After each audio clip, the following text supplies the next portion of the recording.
Hi, welcome back guys, this is your friend, WTFW with another fiction. What if Deku from orphan to hero came in? Now before starting, please give this video a like and subscribe to the channel if you want more videos like this. Now let's get into the fanfic. Hello and welcome to another experimental fanfic of Boku no Hero Academia, in which a new inspiration popped into my head in an unexpected way. As this will be the first MHA which Izuku Midoriya will star, but in a different way. In the manga and anime, he was born quirkless and aspired to become a hero like All Might, but was turned down before being given the Ofa quirk. Here an experimental idea popped into my head, in which what would happen if All Might turns him down, and Midoriya remained quirkless. Then Midoriya gained something in place of Ofa, which a sudden idea came to my head. As stated in the summary and disclaimer, I'll be using elements from the recently aired TV drama Kamen Rider Revi, and here I will see if this fic would attract readers. This because of the following reasons. I accidentally saw a PV promotional video of Kamen Rider Revi, in which the main character has a partner who looked like a disembodied entirely, and only gain a physical form when the main character transform into an armored superhero. This came to mind about Fumikage Takoyami, who has a similar situation, and this inspired me to make an experiment and have the main character, Midoriya, have a similar situation. Given that I'll be following the trope of MHA, Midoriya will remain quirkless, but I will slowly explain what powers he would gain in place of a missing Ofa. As stated in the title and disclaimer, I will combine the elements of MHA and Kamen Rider Revi, as it would involve dinosaurs, though the plot points will be slow and not rushed. Well then, read on and enjoy. Ch. 1. Prologue. The scene shifts at an apartment, where a 5-year-old boy, sporting green, curly hair, and having a freckled face, is watching a live footage on his computer, where several pro heroes are seen doing heroic deeds like stopping crime and saving people. The little boy is so fixated that he aspires to become a hero himself when he grows up. The boy is identified as Izuku Midoriya, and he appeared to be an avid fan of the #1 pro hero All Might. As the little boy is watching in awe and admiration, his mother, Inko, smiled as she felt that her son has found inspiration. And there the little boy told his mom that he wants to become a hero like All Might, which his mom smiled and said he would one day become one. Mom, look. Yes? All Might is amazing, right? Yes, Izuku. Can I become like him? I'm sure you would. I'm going to become a hero when I grow up. Yes, Izuku. However, as fate would make itself apparent, the Midoriya family learned from a doctor that Izuku is quirkless, and told Inko that they should just give it up, and accept the fact that Izuku is just an ordinary boy, and can never become a pro hero, which Inko was in disbelief, asking the doctor how is this possible as she and her husband possess quirks. However, the doctor said that Izuku is one of the rare cases where he is born quirkless, and tells her that Izuku should just become an ordinary citizen, attend an ordinary school, and live an ordinary life, and tells her that this is how life is, nothing more. At their apartment, Inko went to her son's room to check on him and saw that Izuku is facing the computer watching All Might's exploits, but saw that her son is heartbroken at the fact that he is quirkless, as he feels that his dreams will never be achieved, and Inko consoled her son, seeing that he is depressed at this, and apologized to her son, though all he could do is cry silently at this, as he is forced to face the harsh truth and reality. Mom. Izuku? See, can I still be a hero? Izuku. Oh, Izuku, I'm sorry. I'm sorry. X. In the years that passed, Midoriya's status as a quirkless became known to his neighborhood, and neighborhood bullies uses their quirk to torment him, mentally and physically, to the point of badly injuring him. And as a battered and bleeding Midoriya lay on the ground, the bullies are ready to inflict more harm on the hapless boy, seeing that he could not fight back due to lacking a quirk. Ha! Look at that. He really is quirkless. He couldn't even retaliate. You're a loser. You should commit suicide. Yeah, you're a failure. A trash. This made Izuku's childhood life unmemorable, and Inko tried hard to make her son realize that all is not lost, and that she is sure that something good is bound to happen, and that a bright tomorrow awaits him, and he shouldn't give up on life. Inko's love for her son proved to be the factor that made Izuku hold on and persevere the challenges that came, and he fought the misfortunes that tried to pull him down. And so far he is able to move past the fact that he is born quirkless. Perhaps the biggest tragic challenge came when a reckless driver is trying to escape pursuing police cars, and he brazenly rammed several pedestrians, and the Midoriyas are among the victims. However, Inko managed to shove her son away before being run over by the ramming van, and Inko is fatally wounded, and using her last remaining life, she tells a crying Izuku not to give up and keep on living, assuring to him that his dreams will one day come true. Izuku. Mom. It's okay, you have. Mom, please. Live, stay strong. Mom. You are not alone, my son. Mom. After that, Inko perished, leaving Izuku heartbroken, and though he cried silently, he tried to hold on after remembering what Inko said.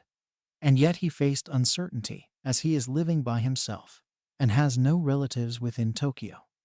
The fact that Inko died became a challenge, as he is now alone, and with no relatives coming to claim Inko's corpse, Izuku is living alone at the apartment he is staying. But more tests came as the apartment owner turned out to be unsympathetic, and uses dubious means to drive Izuku out of the apartment, and the little boy is rendered homeless now. Adding insult is that his personal belongings, including his All Might collectibles, were sold off, and Izuku wandered the streets until social services sent him to the orphanage. However, fate seemed to have something else in mind, as a family of 4 somewhat learned about Izuku's plight, and went to the orphanage where they offered to adopt Izuku. This family is revealed to be acquainted with Inko, as it turns out that this family is running a sento, which is a communal bathhouse, and Inko sometimes frequently go there when alone, though sometimes when traveling with a then-toddler Izuku. This family, surnamed Igarashi, consists of the following family members. Genta Igarashi, the father. Yukimi Igarashi, the mother. Deiji Igarashi, the eldest child. Sakura Igarashi, the youngest child. As Genta does the paperwork, Yukimi acted as the surrogate mother as she comforted Izuku after learning about what happened to Inko, assuring to the orphaned Izuku that everything will be okay, and that he is never alone. Deiji and Sakura joined Yukimi and cheered Izuku, telling him that he won't be lonely anymore, though Izuku remained silent, as he is still saddened at what happened to his life, even as the Igarashi family is giving him emotional support. Now, it's okay. We'll care for you. And you won't be alone again. Don't worry. We'll be here for you. I'm sure that your mom would want this. Through unspecified means, Genta managed to make the apartment owner get his comeuppance for forcibly evicting Izuku from the apartment on the account of not having the means to pay the rental after Inko's death. And the apartment owner was arrested and punished for child abuse. And through other unspecified means, Genta was able to retrieve the All Might memorabilia that made Izuku happy. Moreover, it is revealed that the Igarashi family members are born quirkless.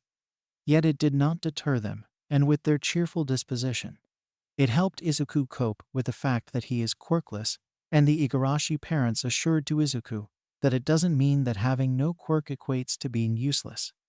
Now listen up, Izuku. We are in this together. We may be quirkless, but we're no pushovers. He's right. We can mange. Okay. So we dictate our life and our future, and not let others pull us down. You should try standing up for yourself.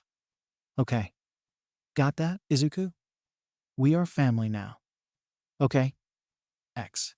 In the years that passed, Izuku is able to persevere as he recalled what Inko told him before, and he held on, and with emotional support from the Igarashi family, he was able to finish elementary and after another set of years that passed, he is set to graduate middle school, all thanks to a kind family that adopt him. And there, during the final months of his third year in middle school, he met All Might, where a series of events took place. And there All Might saved Katsuki Bakugo from Sludge Villain.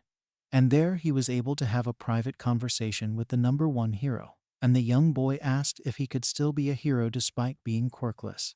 But then All Might grimly told the young boy that he cannot become a pro-hero, much to Midoriya's shock, as he was told to give it up and live a normal life. Sorry, Shounen, but this is reality. Eh? Since you are quirkless, you cannot be a hero. That's the harsh truth. All Might. Sorry, but you'll have to give up your dreams. But live a normal life. That's my advice for you. After that, All Might left and a dejected Midoriya walked away, feeling that his life is starting to fall apart as the hero he admired the most would tell him to give up his dream just because he is born quirkless. As Midoriya is walking the streets, he did not notice that Sakura was approaching him, and tells him that she saw Izuku talking to All Might, saying that he is lucky. However, Izuku sadly said that his impression of All Might changed, as he told Sakura what the number one hero told him, and she understood why, and tried to assure to him that there is more to life than not having a quirk. There. It's okay. It's not the end. Remember what Mom and Dad said. We decide our path, so cheer up. Izuku just nodded as he continued to walk, and Sakura gently hugged him and tells him that what mattered is that he now has a home to go to and a family who will support him. And her persistent effort eventually persuade Izuku to let go of the harsh truth. And there the two arrived at the bathhouse, where Yukimi told Sakura and Izuku to get ready, as they have work to do as they are going to entice customers to patronize the bathhouse. Sakura, Izuku, time to get to work. Okay. We need to attract customers, so we can earn money. Okay.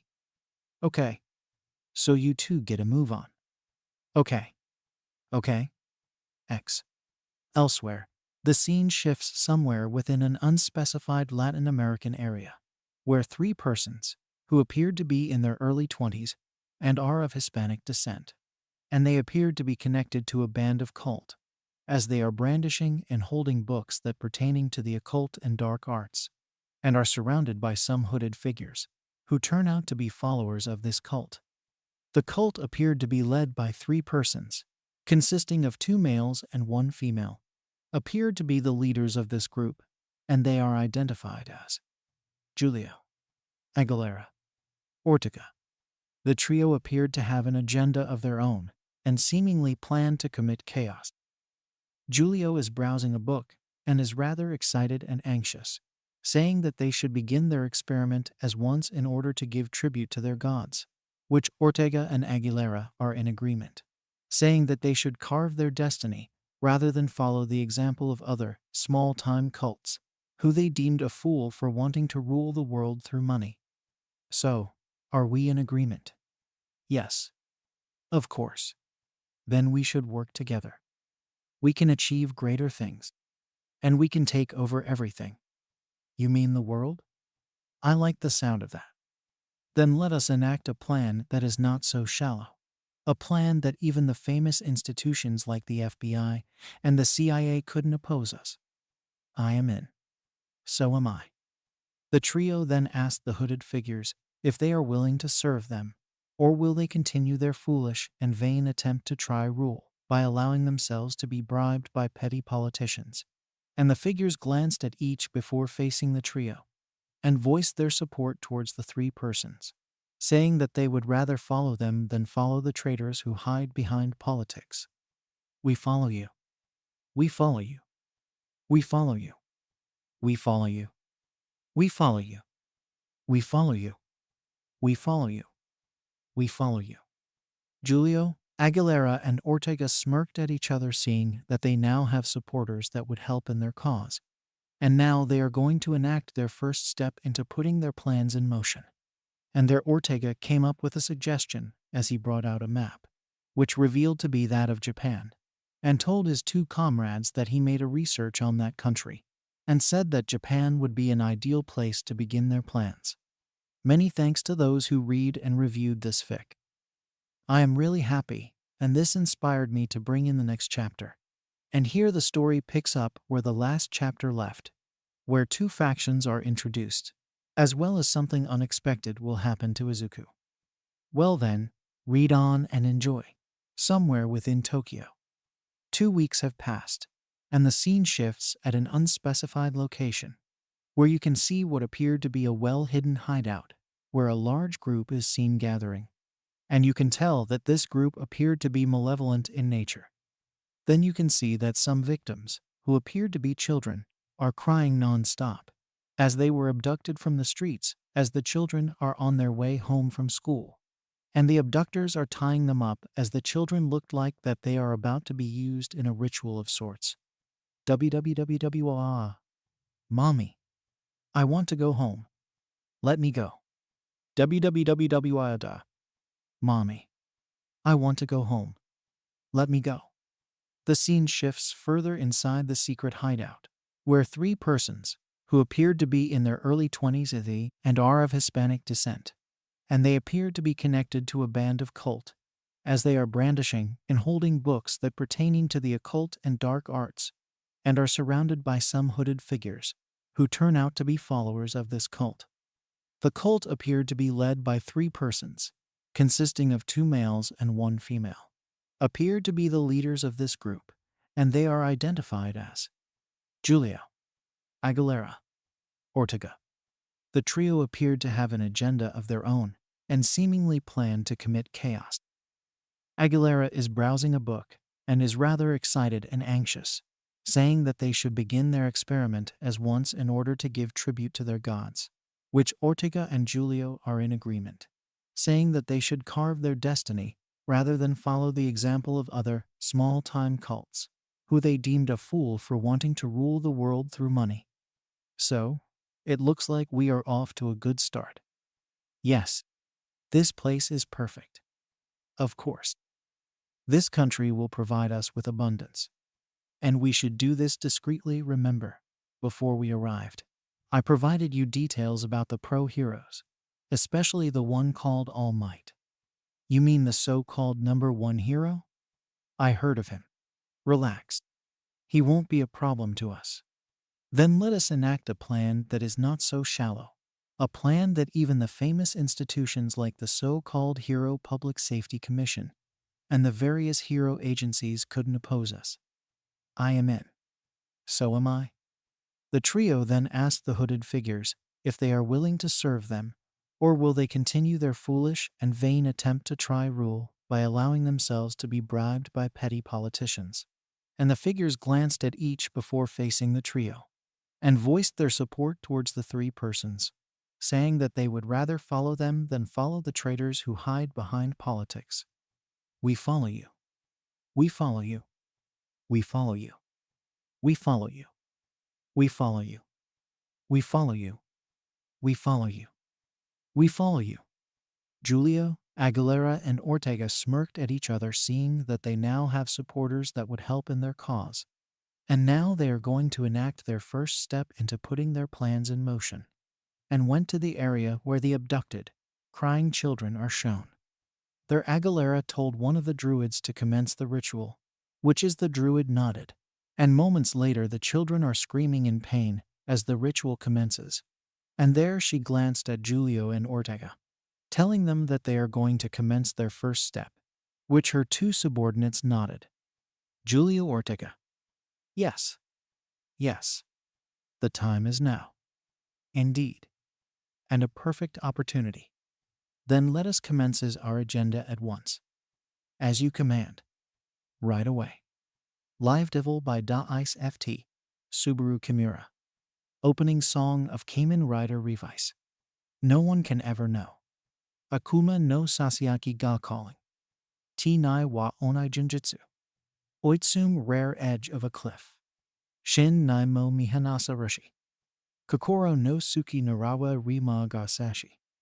Tadashi sa de sabaki o yona kono sekaide. Insana yami o kokushi. Ikidzuku Live Devil. Sordimo Hikari Sagashi. Aragite Suzuki Seikbe Yo Hang in There. Nijne Jibun O Breaking Through. Dealing with the Devil.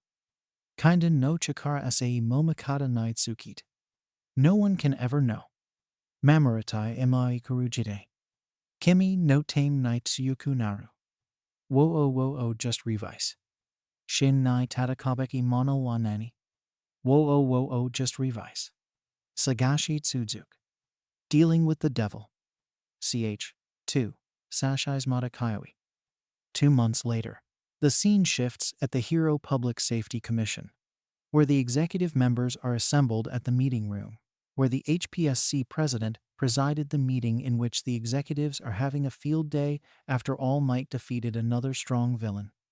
The members feel like things are going to be prosperous because All Might have been actively doing hero work, and this inspired other pro-heroes to do the same, and the members are heard commenting that as long as All Might serve as inspiration, the hero society will attain long-lasting peace. I sure feel like we are living a comfortable life. Indeed, villains are slowly being erased. Yes, and now the crime rate is going to an all-time low. Glad that All Might is on our side. Yes, we are fortunate. Perhaps we should give him an incentive. Sounds good. A good idea. However, the HPSC president sternly told the executives to stop being so complacent, stating that a new threat is on the horizon and may happen anytime soon, which the executive members stared in surprise at hearing what she just said.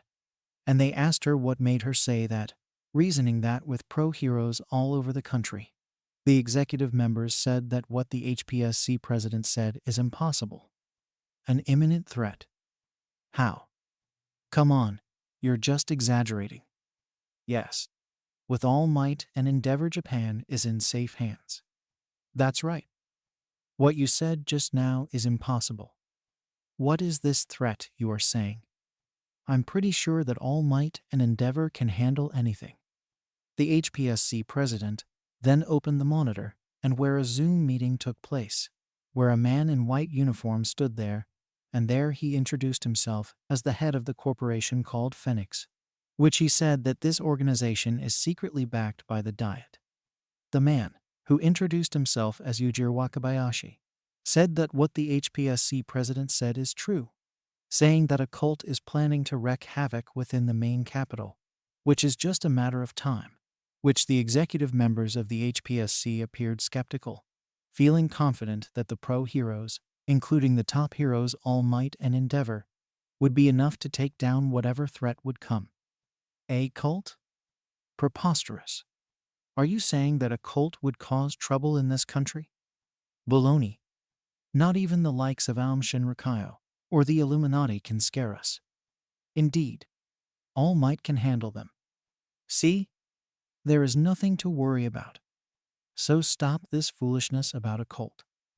Wakabayashi adjusted his eyeglasses, as he anticipated the kind of response he would get, and calmly explained what this threat is and why he told the HPSC president that this threat he is about to tell is something they cannot simply ignore.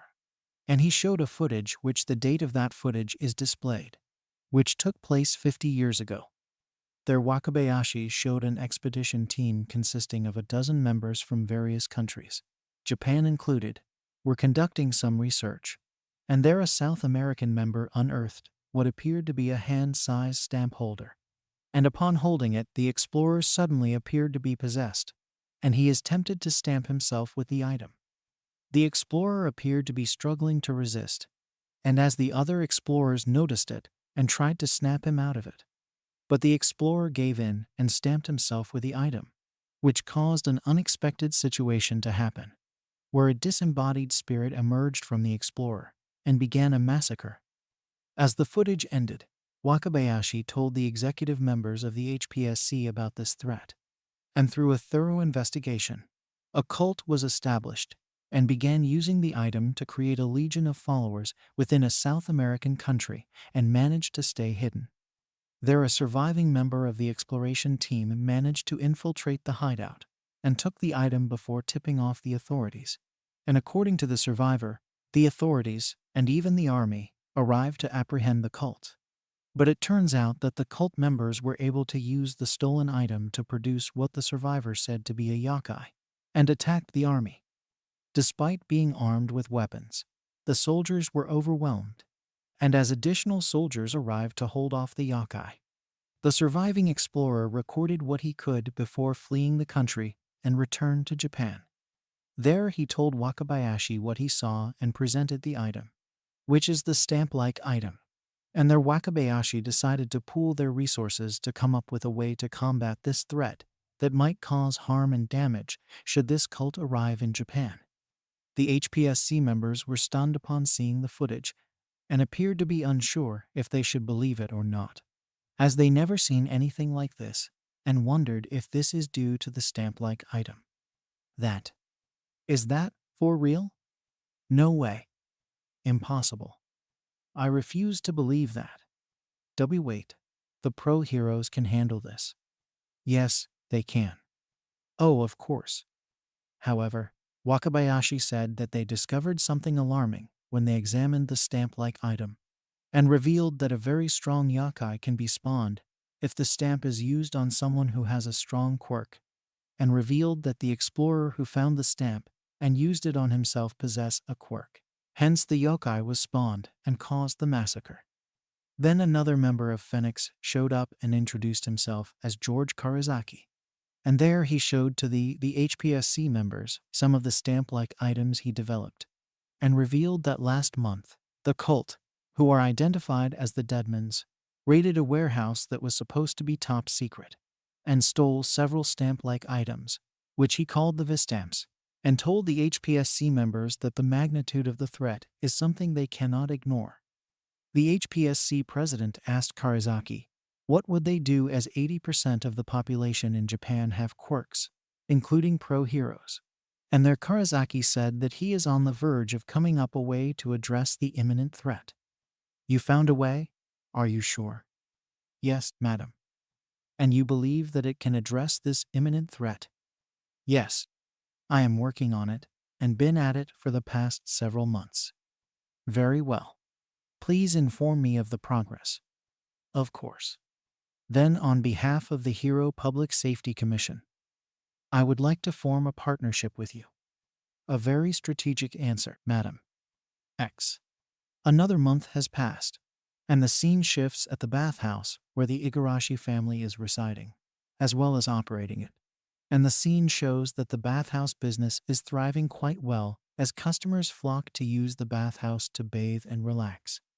The Igarashi family members are having quite a blast as business is quite thriving, as there are those who enjoyed the services, and some even recommended their peers to try out the bathhouse. Hence the Igarashi family gained quite an additional income. This family consists of the following members, who are Genta Igarashi, the father; Yukimi Igarashi, the mother; Deiji Igarashi, the eldest child; Sakura Igarashi, the youngest child. Genta does the advertising, as he would go and offer flyers to passing customers and sweet talks them into trying out the bathhouse, which worked. And thus many of the passerby would stop by and give it a try. Yukimi acts as the accountant, as she is always on the cashier stand as she collects the payments from customers, which she is giving an accommodating vibe. And this won the affection of the customers. Deiji is set to graduate high school, and in a twist of fate, Fenix somewhat got the information on Deiji and contacted him, saying that they are offering him a job. And it is revealed that Wakabayashi personally approached the Igarashi family and informed them of the imminent threat, and said that they believe that Deiji is a suitable candidate to work at Fenix, and offered to give Deiji a high salary. Seeing that Fenix is telling the truth, as well as wanting their eldest son to earn money, so that he won't be dependent on the earnings of the bathhouse, Genta and Yukimi accepted, which Deiji also accepted. As Sakura arrived to assist her mom, the scene shows that Izuku is preparing the waters of the pool so that it will be ready for use. While he is somewhat fine with it, he is still haunted by what All Might told him a few months ago.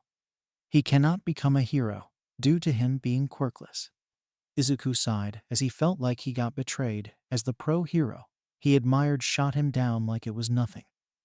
He then realized that this is reality, and now he had to accept it no matter how painful it is.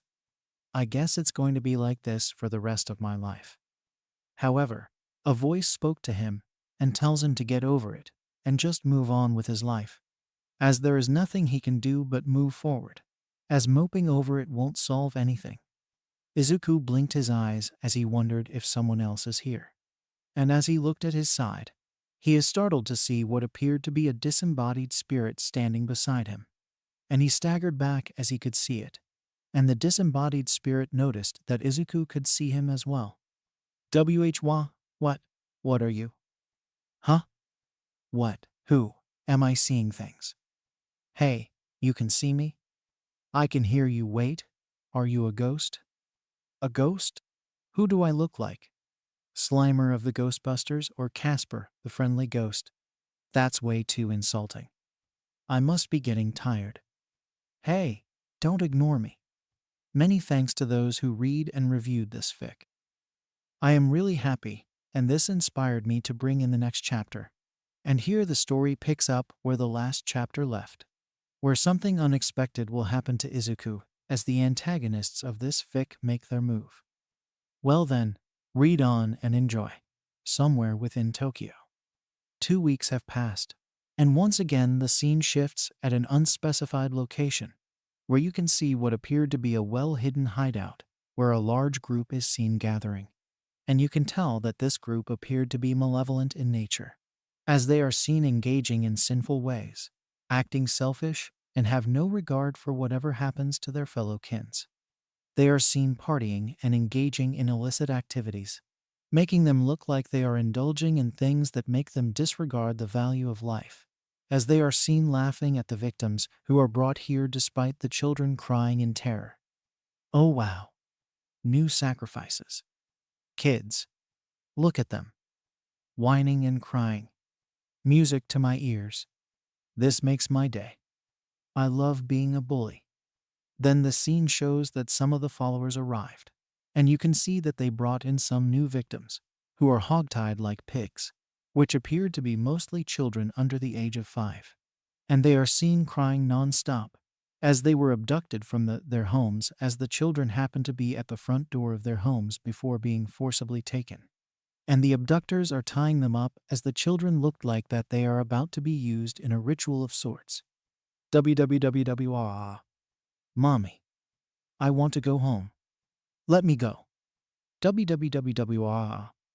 Mommy. I want to go home. Let me go. The scene shifts further inside the secret hideout, where 3 persons, who appear to be in their early 20s, and are of Hispanic descent, and they appear to be connected to a band of cult, as they are brandishing and holding books that pertaining to the occult and dark arts, and are surrounded by some hooded figures, who turn out to be followers of this cult. The cult appeared to be led by 3 persons, consisting of 2 males and 1 female, appeared to be the leaders of this group, and they are identified as Julio, Aguilera, Ortega. The trio are pleased with the arrival of new sacrifices, and thus they have means to increase the numbers of their cult.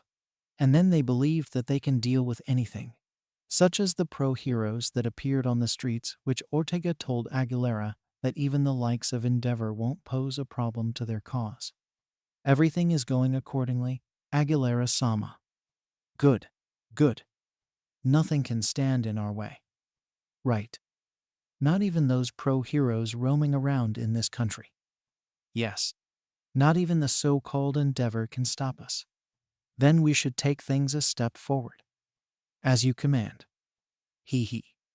Julio arrived and informed Aguilera and Ortega about something, and after hearing him out, both Aguilera and Ortega smirked, seeing that this is the best time to strike and make their presence known to the public in order to instill fear, despair, and panic to the masses. There she announced to her followers that the time has come for their cult to rule the world, and said that they are going to spread terror in the name of their lord, whom she called Jifu-sama, and the followers chanted Jifu-sama's name in an indoctrinated way. Hail Jifu-sama. Hail Jifu-sama. Hail Jifu-sama.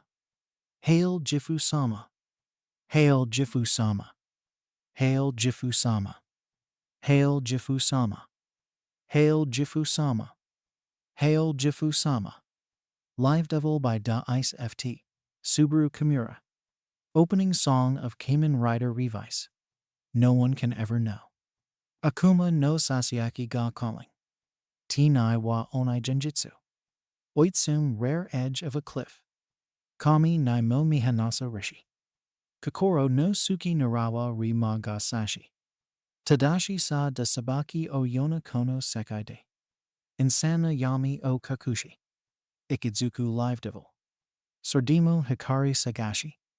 Aragite Suzuki Seikbi yo hang in there. Nijnade Jibun o breaking through. Dealing with the devil. Kainden no Chikara Sei Momakata Nai Tsukit. No one can ever know. Mamoritai ima Ikarujiti. Kimi no tame nai Tsuyoku naru. Wo o just revise. Shin nai Tatakabaki mono wa nani. Wo o just revise. Sagashi Tsuzuki. Dealing with the devil. Ch. 3. Deadmans Sudoreku.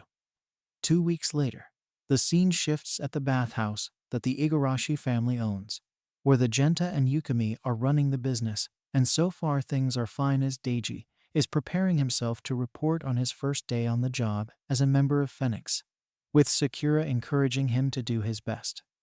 Mii-san. Yes, Sakura? Good luck on your first working job. Thanks. And do your best. I will. Okay? I'm off now. See you later. Yeah. Bye. By then, Genta showed up and tells Deiji to tell the Fenix members to stop by at the bathhouse to refresh themselves, which Yukimi berated her husband and told him to knock it off, saying that Fenix might get turned off by his antics, which he rebutted. Dear. What? Don't be like that. But honey, just attract customers like you always do. Of course, but. No buts. But. Meanwhile, Izuku is preparing the bathtubs to have them ready for use, and he could hear his adopted family having a good time as their eldest son was recruited by Fenix, which the organization accepted him despite the fact that Deiji is quirkless. And this made Izuku recall what All Might told him before. Sorry, you can't be a hero because you are quirkless. As Izuku sighed as he felt that he is going to live an ordinary life for the rest of his life, he began to question himself why he idolized All Might from the start, as the number one hero himself tells him he can't become a hero. By then, the disembodied spirit showed up and tells Izuku to stop whining and just accept the fact that All Might is such a douchebag, reasoning that even though he's the number one hero, he shouldn't be someone who discourages the masses. Hey, what now? Just accept it already. Huh. Admit that All Might is a jerk. How can? He's supposed to inspire, not discourage. He did that to you a few months ago. Just can it? Sakura came in as she heard Izuku talking to someone. Yet she is baffled to see Izuku talking to no one and thinks that he is having a monologue with himself and tells him to stop that, saying if customers see him doing that they get spooked. Izuku's sweat dropped as he deduced that only he could see and hear the disembodied spirit and decided to act like nothing happened and said that he is just fine and said that the bathtubs are about to be ready for use in 10 minutes. Really, Izuku? Yeah. So I can call in the customers. Sure. That's great. It's ready now. Okay. Nodding, Sakura left and Izuku sighed, feeling that she is right, as people might think that he is a nutcase if they think that he is talking to himself, when in reality he is forced to converse with the disembodied spirit. The spirit then suggested to Izuku to become a hero on his own by putting on a makeshift costume and patrol the streets, which Izuku tells him he can't because vigilantism is prohibited, much to the spirit's exasperation and disbelief. Oh, come on. It's true. Take Batman, for example. He works with the comps, Adam West and Burt Ward. That's a TV series from the 60s. This is real life. And vigilantism is illegal. Surely you can find a way around. Besides, you can show that almighty jerk who's the better hero. Just can it. Like how? Whatever.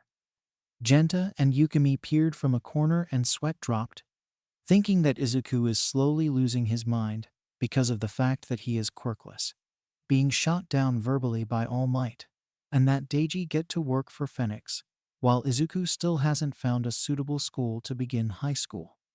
Oh boy. I feel sorry for Izuku. Yeah, being born quirkless is one thing, but being shot down by his idol. We need to do something. Like what? You know we can't encourage him to emulate Batman. Stop joking.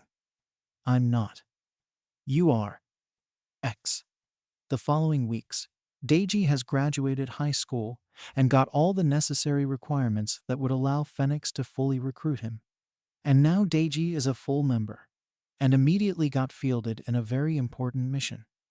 And a week later, Fenix decided to hold a press conference to unveil themselves to the public, and is being televised live on television.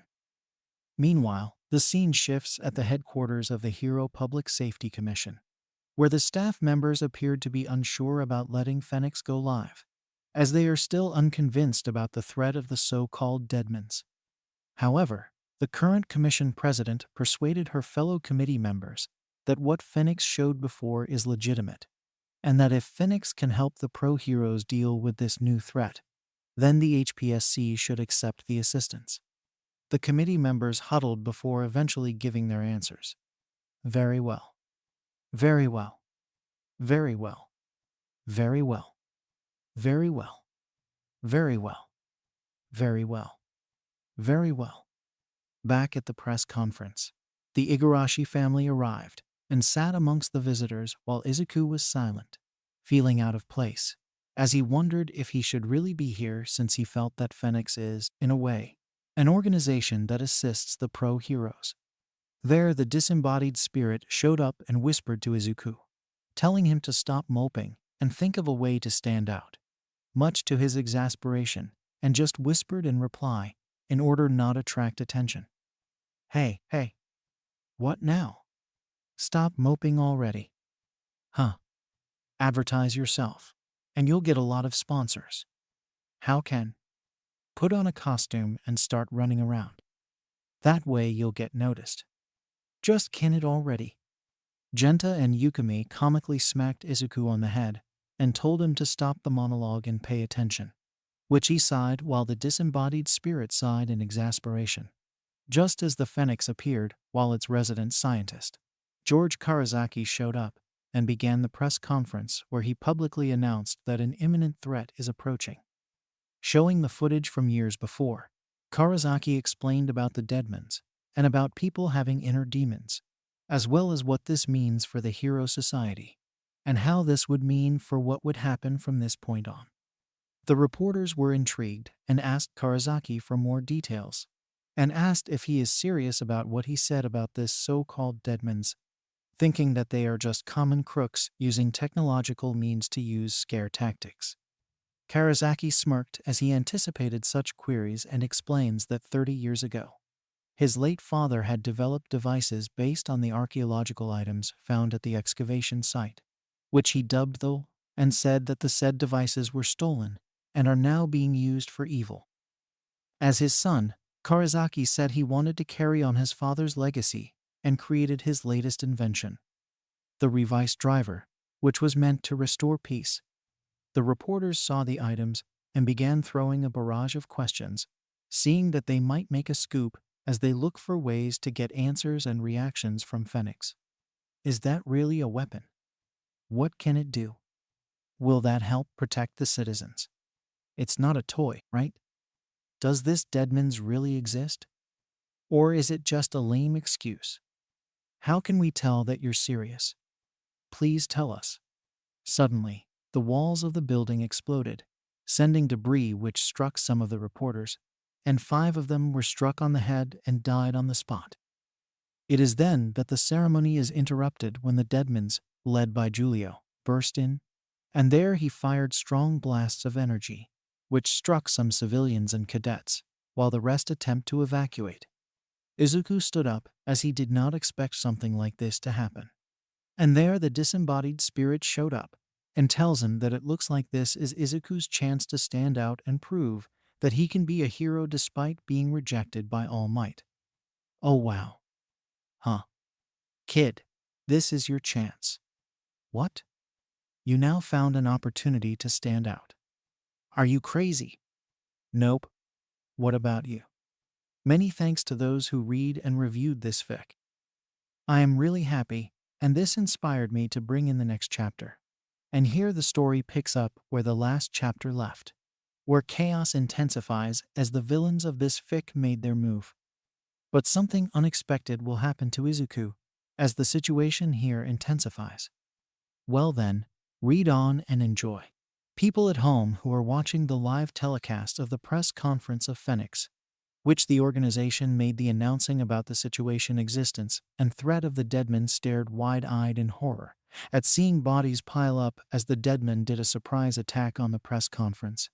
Seeing that the event became a pool of blood and disemboweled bodies and body parts are scattered all over the place. The citizens are starting to feel terror, as they never thought something like this would happen, and now they wondered if the pro-heroes have what it takes to protect the masses, if the press conference like what they are watching right now would have the same results. No way. Damn. What the heck is happening? Is this the end? Are we doomed? I must be dreaming. This is a nightmare. Mommy. The scene at the press conference shows that at least 4 pro-heroes are at the scene and managed to hold off some of the Deadman grunts and are starting to rally, which made Julio and Ortega smirk as they find that the pro-heroes present a least amount of challenge. Aguilera is also pleased and told her 2 subordinates that this is a good opportunity to show the people that pro-heroes are weaklings and tells the 2 on what they must do now, which Julio and Ortega nodded in response. Yes. Yes. Yes. Yes. Now do your thing. Yes. Yes. Julio and Ortega then revealed their Deadman forms and assaulted the 4 pro-heroes. And there they effortlessly ripped them apart, like decapitating them, and pull out their internal organs like the spinal cord and intestines, which was so graphic that the reporters and cameramen gasped at witnessing the scene. No way. Damn. What the heck? They killed the pro-heroes like they're pigs being slaughtered. Is this the end? Are we doomed? I better get out of here. I'm going to switch jobs. Mommy. Even the public officials were shocked and got scared that they shouted at the Fenix members to do something as they do not want to die. And some told their fellow politicians to call the Hero Public Safety Commission for help. Quick. Call the Hero Public Safety Commission. Get more pro-heroes. Do it. We can't afford to get killed. Hurry. I'm on it. Do it. As the politicians are scrambling to use their smartphones, some of the Deadman grunts, who are kaijins in appearance, grabbed the politicians and began to disembowel them. And the reporters and cameramen could only watch in horror as the politicians are being bodily ripped apart amid the screaming as they are being killed off. Ah my G-G-G-G-Jaya. K-K-K-Kaya. Ah. Ah-I. G-G-G-G-Jaya. K-K-K-Kaya. Ah. Live Devil by Da-Ice FT. Subaru Kimura. Opening song of Kamen Rider Revi.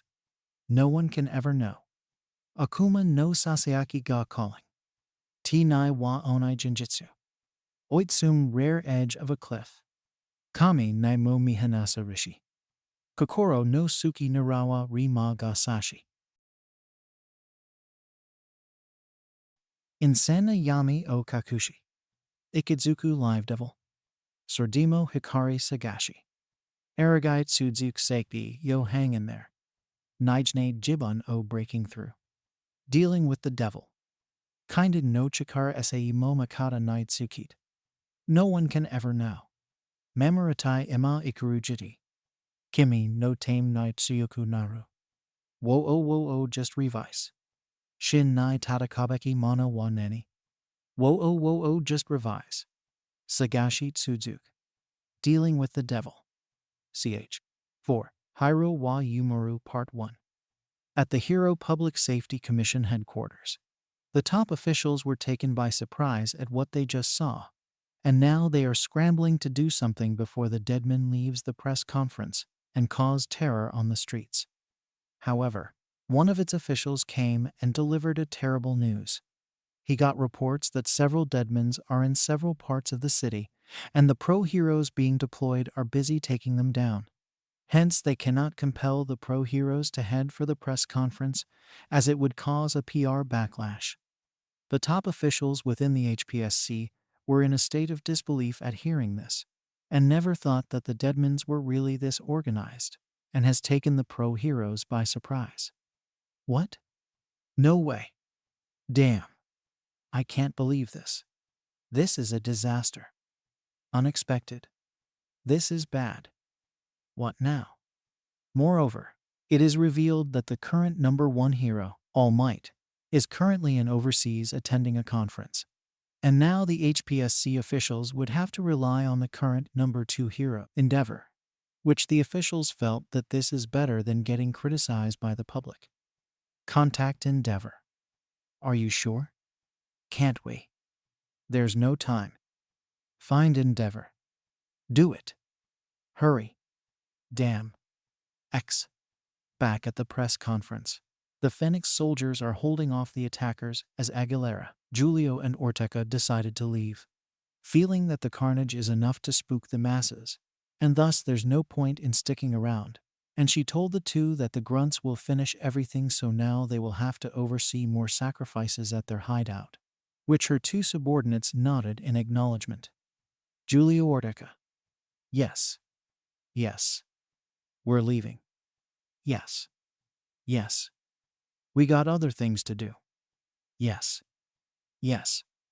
As the trio left, the Deadman grunts are now threatening to go after the spectators, and one of the Fenix squad commanders, identified as Hiromi Kadota, tried to keep the grunts from going after the visitors, and seeing the Revice driver, he decided to take a risk and use it to fight off the Deadman grunts. Karazaki warned him, as he reasoned that Kadota has not trained in taming his inner yokai. But Kadota said that it's better taking a risk than watching an innocent get murdered. And so Kadota grabbed the Revice driver and puts it on around his waist, which forms the belt. As he grabbed the Rex Vistamp and uses it on the Revice driver, something happened, as instead of transforming, it spawned a yokai, which resembled a humanoid-looking Tyrannosaurus Rex, who punched Kadota out and joined the Deadman grunts in attacking the visitors. Karazaki then shouted to Deiji and told him this is his chance and use the Revice driver and transform. But as Deiji picked up the device, he hesitated after seeing what happened to Kadota, and fear enveloped him and dropped the Revice driver and backed away. Meanwhile, Midoriya is struggling in fighting off the Deadman grunts and managed to take down a few. But his inner yokai told him that he has little chance to defeat them in his current state, and urged him to use the Vistamp to set him free so he can assist. Quick, use it. What? Set me free. What for? I can help. You got very little chance to knock those things out by yourself. Eh? Look around you. Midoriya appeared to be skeptical, but upon seeing his adopted mother Yukimi about to be assaulted, and with Sakura being hard-pressed and keeping the other grunts back, he realized that he has no choice, and he grabbed the Rex Vistamp and stamped it onto his chest. And soon his inner yokai was set free and gained a physical form, and he began to fight off the Deadman grunts. Karazaki saw it and rubbed his chin, as he did not expect something like this to happen, and felt that something good might happen here, and a Fenix soldier asked Karazaki if he should shoot down the newly released yokai. But Karazaki tells him not to, reasoning that he wanted to see if Midoriya can really tame it or not. Are you sure? Yeah? But just leave that yokai alone for now. I want to see if that boy can really tame it. Are you serious? I am. As Midoriya's inner yokai managed to defeat some of the grunts, he felt hunger and looked around, and stared at Yukimi. And he began to rub his belly as he felt that an easy meal is necessary and began to stalk Yukimi. Yuhuo, come to Papa. And no. Come and fill my tummy. Stay away. Yummy. Someone help me. Midoriya stared wide-eyed in horror as he realized what is about to happen and tries to intervene. But Deadman grunts began to grapple him and Sakura herself is being held back. And the two shouted at the yokai to step away from Yukimi. Mom. Mom.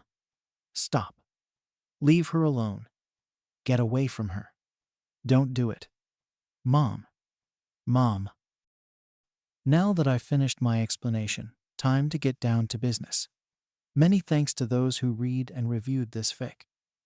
I am really happy, and this inspired me to bring in the next chapter.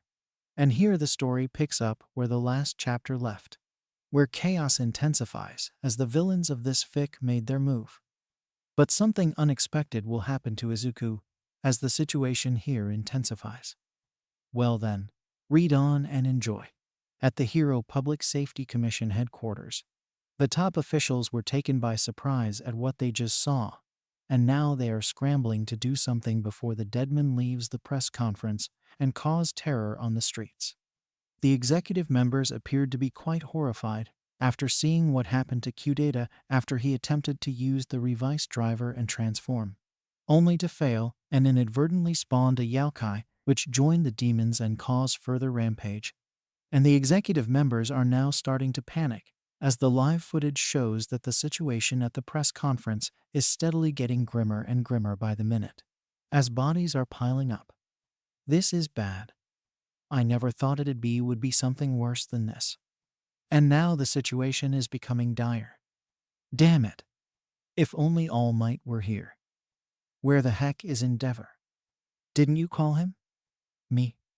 Soon one of the dispatchers came and informed everyone that even Endeavor is having difficulty in containing the situation, revealing that several Deadmans are rampaging near the Hero Public Safety Commission headquarters. And this made the executive members become more apprehensive, as this is certainly a PR disaster. What? How? No way. Impossible.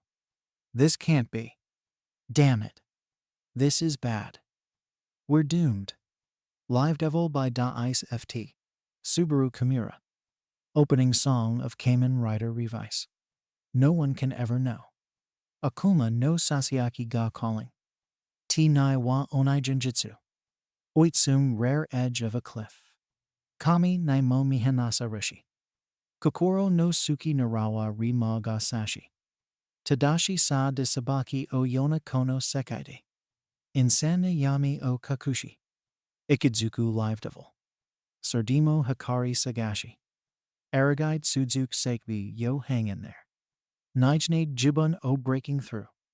Dealing with the devil. Kinda no Chikara Sei Momakata Night Sukit. No one can ever know. Mamaratai Ima Ikaru Jidai. Kimi no Tain Night Chuoku Naru. Wo o just revise.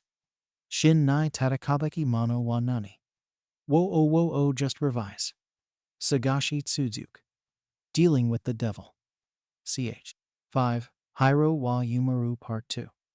At the flying fortress that serves as Fenix headquarters, Yujiro Wakabayashi is watching the scene via the monitor, and he is not pleased with what is happening, especially after seeing what Kadota did, and that Deiji began to buck under pressure, seeing that not only did he hesitated, but showed fear of attempting to use the Revice driver. And with the Fenix soldiers slowly getting overwhelmed, Wakabayashi realized that this is putting Fenix in a bad light.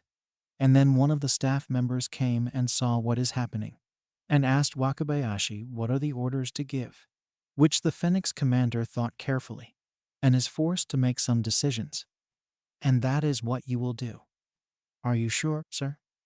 Yes. We have no time to waste. Yes, sir. Now go. At once. The staff member nodded and left the room, as Wakabayashi continued to watch the events through the monitor, and is pinning his hopes on Karazaki. Seeing that the bespectacled scientist is calm and collected, showing no signs of panicking, and appeared to be intellectually graceful despite the surmounting pressure that is happening at the moment. Karazaki, show me what you're made of. X. Meanwhile, amid the chaos that is gripping the building where the Fenix press conference turning into a massacre scene, the scene shows that Midoriya is struggling in fighting off the Deadman grunts and managed to take down a few. But his inner yokai told him that he has little chance to defeat them in his current state, and urged him to use the Vistamp to set him free so he can assist. Quick, use it. What? Set me free. What for? I can help. You got very little chance to knock those things out by yourself. Eh? Look around you.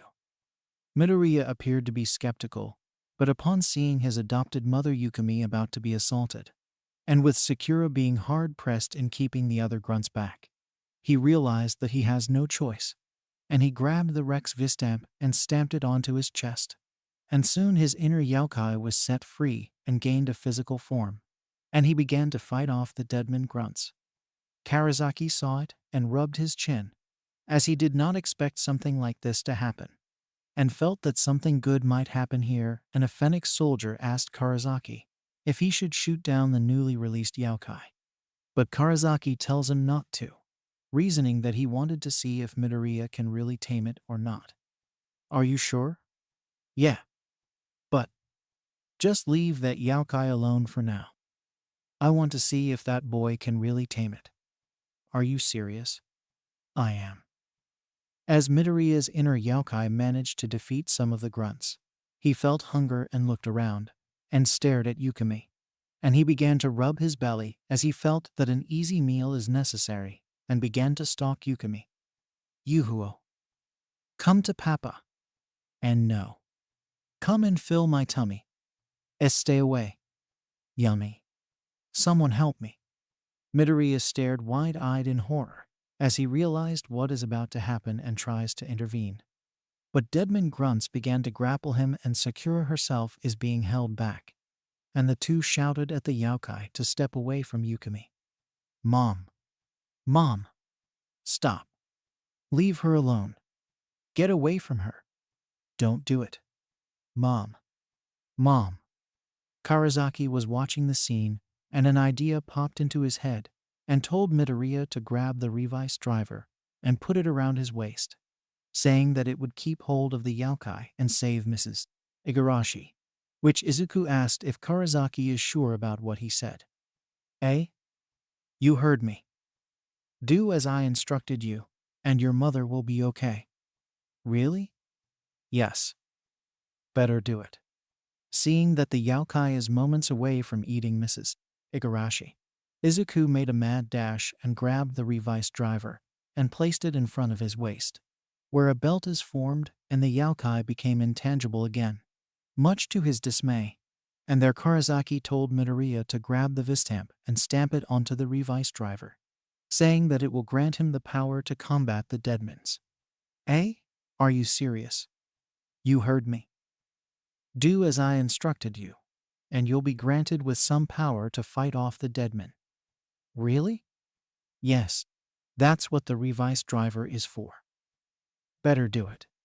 Seeing that the Deadman grunts are closing in on Yukimi, Izuku took a deep breath before stamping the Vistamp onto the Revi's driver. And there something unexpected took place, which caught everyone's attention while Karazaki looks on, smirking in curious glee. The scene shows that Izuku uses the Rex Vistamp and stamped the screen on the belt, which a voice spoke that confirms the activation of the belt. Revi's driver. Come on. RRR Rex. Come on. RRR Rex. Come on. RRR Rex. Come on. RRR Rex. Sakura blinked her eyes as the inner yokai is starting to become a bit solid, while Izuku is undergoing a situation where a pink-colored projection, which resembled a large stamp, materialize above the teen boy. Deiji saw this as well, and is worried that Izuku might end up in the same situation like Kudeta and shouted at Izuku to stop. But he was too late, as the transformation is already underway and Deiji helplessly watched, as he is forced to watch the scene unfold. Sakura then helped her with elder brother, and both siblings expressed worries that something bad might happen to Izuku. And as Sakura is about to head towards Izuku, a shaken Deiji held her back, worried that Izuku's inner yokai might be unleashed again and use her as a meal. Sakura, don't. But it's too dangerous. But Izuku, what if something happens to him? Ai. Niai-san. As the two siblings argued, Karazaki approached the two and urged them to calm down and watch the scene in front of them unfold. Much to Deiji and Sakura's disbelief at the scientist's calm, but seemingly uncaring nature. You two worry too much. Eh? What? Something good is bound to happen. Karazaki. How can you say that? Because I can. The siblings then saw something unexpected as the next scene unraveled before their very eyes. Revice driver. Buddy up. Owing. Shawning. Rolling. Going. Kamen Rider. Revi. Vice. Revice. The huge stamp-looking projection enveloped Izuku. And moments later Izuku is enveloped in an armor with is predominantly pink with sky blue accents, while his helmet vaguely resembled that of a Tyrannosaurus rex, while the helmet eyes is quite large enough to look like insect eyes. The inner yokai now gained a physical form, and while looking the same, he gained additional armor and a helmet that also vaguely resembled that of a Tyrannosaurus rex, and sports a pink-colored scarf. The two stood together as Karazaki clenched his fist in excitement, as this is what he is hoping for when someone uses the Revice driver and Vistamp and underwent a successful transformation. Now that Izuku has underwent a successful transformation, Karazaki is now confident that the tide of the battle will shift to Fenix's favor, and he awaits the next moment and see how Izuku would fare well against the Deadmans in his new form, and what powers the teen boy would display. Many thanks to those who read and reviewed this fic. I am really happy, and this inspired me to bring in the next chapter. And here the story picks up where the last chapter left, where chaos intensifies as the villains of this fic made their move. But something unexpected will happen to Izuku as the situation here intensifies. Well then, read on and enjoy. The scene shows that Izuku uses the Rex Vistamp and stamped the screen on the belt, which a voice spoke that confirms the activation of the belt. Revice driver. Come on, RRR Rex. Come on, RRR Rex. Come on, RRR Rex. Come on, RRR Rex. Sakura blinked her eyes as the inner yokai is starting to become a bit solid, while Izuku is undergoing a situation where a pink-colored projection, which resembled a large stamp, materialized above the teen boy. Deiji saw this as well, and is worried that Izuku might end up in the same situation like Kadota, and shouted at Izuku to stop. But he was too late as the transformation is already underway and Deiji helplessly watched, as he is forced to watch the scene unfold. Sakura then helped her with elder brother, and both siblings expressed worries that something bad might happen to Izuku. And as Sakura is about to head towards Izuku, a shaken Deiji held her back, worried that Izuku's inner yokai might be unleashed again and use her as a meal. Sakura, don't. But it's too dangerous. But Izuku, what if something happens to him? Ai. Niai-san. As the two siblings argued, Karazaki approached the two and urged them to calm down and watch the scene in front of them unfold, much to Deiji and Sakura's disbelief at the scientist's calm, but seemingly uncaring nature. You two worry too much. Eh? What? Something good is bound to happen. Karazaki. How can you say that? Because I can. The siblings then saw something unexpected as the next scene unraveled before their very eyes. Revice driver. Buddy up. Owing. Shawning. Rolling. Going. Kamen Rider. Revi. Vice. Revice. The huge stamp-looking projection enveloped Izuku. And moments later Izuku is enveloped in an armor is predominantly pink with sky blue accents. While his helmet vaguely resembled that of a Tyrannosaurus rex, while the helmet eyes is quite large enough to look like insect eyes. The inner yokai now gained a physical form, and while looking the same, he gained additional armor and a helmet that also vaguely resembled that of a Tyrannosaurus rex and sports a pink-colored scarf. The two stood together as Karasaki clenched his fist in excitement, as this is what he is hoping for when someone uses the Revice driver and Vistamp and underwent a successful transformation. Now that Izuku has underwent a successful transformation, Karasaki is now confident that the tide of the battle will shift to Fenix's favor, and he awaits the next moment and see how Izuku would fare well against the Deadmans in his new form, and what powers the teen boy would display.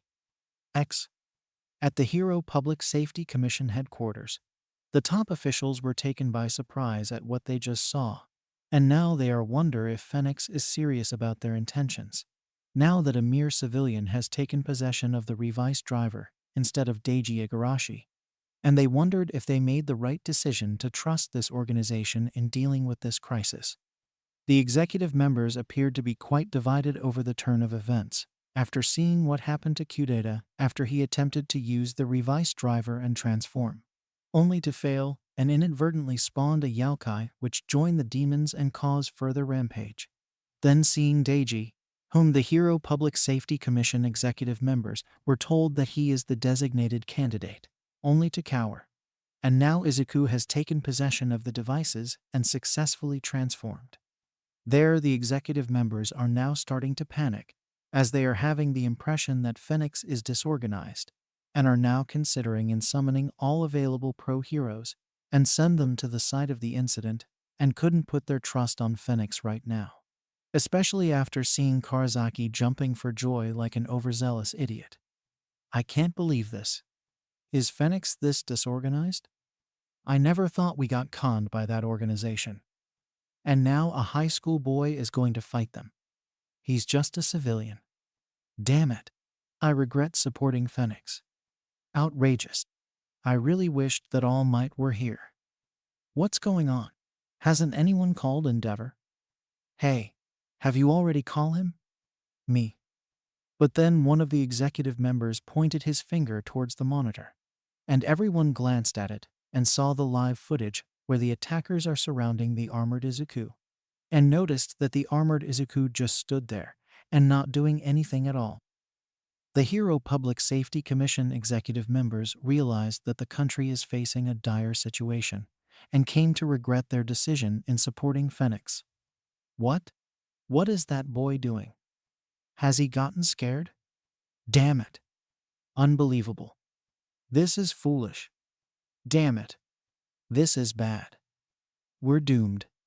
However, one of the executive members urged his fellow executives to calm down, saying that this is a good chance to see what Fenix can do, and how this organization could rectify the situation, now that a mere boy has the means to deal with the attackers, and where this would lead to, reasoning that perhaps this is a blessing in disguise, as they saw what happened when an untrained soldier failed and another having doubts. The executive pointed out that Izuku managed to transform, and now this is a good chance to see how Fenix can do with a champion potentially leading the forces of Fenix to defeat the Deadmans, which the other executives are still having reservations about what would happen next. I don't know.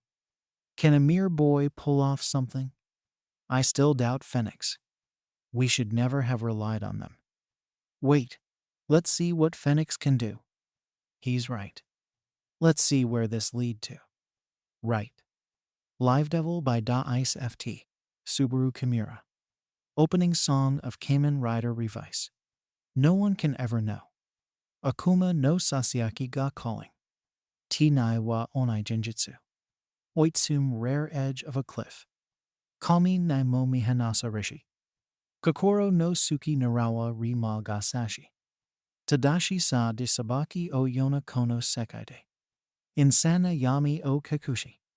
Ikidzuku Live Devil. Surdimo Hikari Sagashi. Arigai Tsudzuk Sekbi, yo hang in there. Nijne Jibun o breaking through. Dealing with the devil. Kinda no chikara sai mo makata nai tsukit. No one can ever know. Momoritai ima ikarujiti. Kimi no tame nai chiuku noru. Wo o just revise. Shin nai tadakabeki mono wa nani. Wo o just revise. Sagashi Tsudzuk. Dealing with the devil.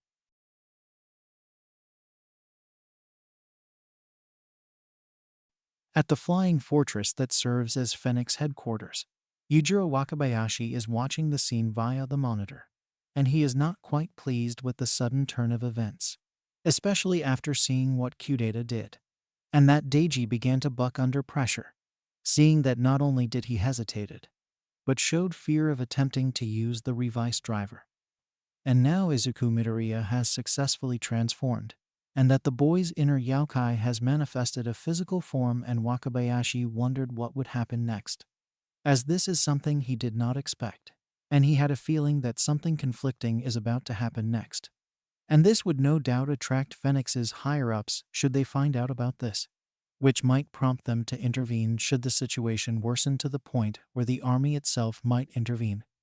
As Wakabayashi watches the scene via the monitors, some of the staff members began whispering, which they commented that Deiji doesn't look like he is ready to be in the big league, while labeling Kadota as a reckless soldier. Look at that.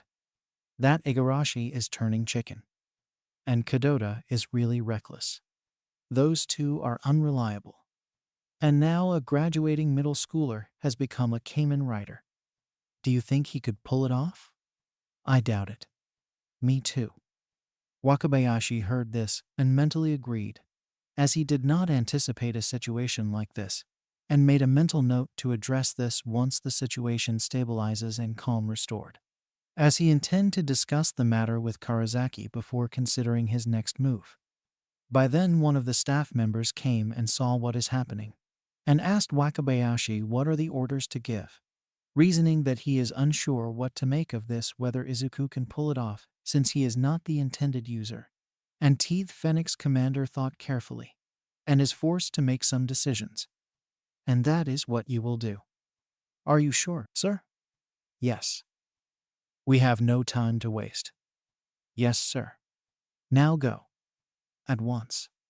The staff member nodded and left the room, as Wakabayashi continued to watch the events through the monitor, and is pinning his hopes on Karasaki, seeing that the bespectacled scientist is calm and collected, showing no signs of panicking, and appeared to be intellectually excited after seeing Izuku transforming into a Kamen Rider. Karasaki, we need to talk once the problem is solved, and what we should do about that boy. X. Meanwhile, amid the chaos that is gripping the building where the Fenix press conference turning into a massacre scene, the scene shows that Midoriya is now encased in an armor, and there he confronted his inner yokai, who now gained a physical form, and he now sports an armored helmet, shoulder pads and a belt, and he demanded an explanation on why the yokai was targeting Yukimi. The yokai sheepishly apologized, saying that he got lost in the excitement, but the armored Izuku wouldn't take the yokai's word for it, and threatened to beat him up. And the yokai sheepishly begged for mercy, saying that he won't do it again. You think you can fool me? Sorry, I didn't mean it. Don't give me that crap. He. You were trying to eat my adoptive stepmother. I won't do it again. I'll kill you. Karasaki saw the attackers are closing in, and he approached the armored Izuku and the armored yokai, telling them to argue later and deal with the situation first, as saving the citizens should come first before anything else, which the latter two reluctantly agreed. Hey, ease up, you two. We got to deal with the Deadmans, so vent your ire on them. Fine. That's okay with me. So are we in agreement? Yeah. Putting their differences aside for now, the armored Izuku and the yokai began to work as a tandem and began fighting off the attackers. And as the Igarashi family watches on, they were surprised to see that Izuku seemingly know how to fight, as Sakura revealed that she has been tutoring Izuku on how to defend himself. Yet Yukimi is worried that Izuku might get hurt. But Sakura assured that he is going to be fine. Don't worry, Mom. Eh? Izuku will be okay. Really? Yes, really. Have faith in him. The scene shifts to the armored Izuku and the armored Yaokai, where the two fight off the Deadmans' grunts and soon lured them to the open streets, which has been cordoned off, and this allowed the two to concentrate on dealing with the Deadmans. And the Yaokai is reveling in beating up the grunts, though Izuku reminded him that he has to explain himself on why he is trying to eat Yukimi. You still have a lot to answer for. Okay. And don't you even try to run off. Okay. Do you understand what I'm saying? Okay. Hey. Okay. As the two bicker, the Deadman grunts attempted to overwhelm their targets, but the pair soon turned the tide and eventually defeated them. And all that's left is the Rex Deadman, which was spawned from the unconscious Kadota minutes earlier, who is now going after the two. And there the Yaokai tells the armored Izuku that they better finish the Deadman right away, which Izuku agreed. The two started to work as a tandem, and though they had a bit of difficulty, Izuku and the Yaokai eventually gained the upper hand and, toggling the Revice driver, both executed a devastating attack and defeated the Rex Deadman. And both Izuku and the Yaokai sighed in relief, as the situation is now under control.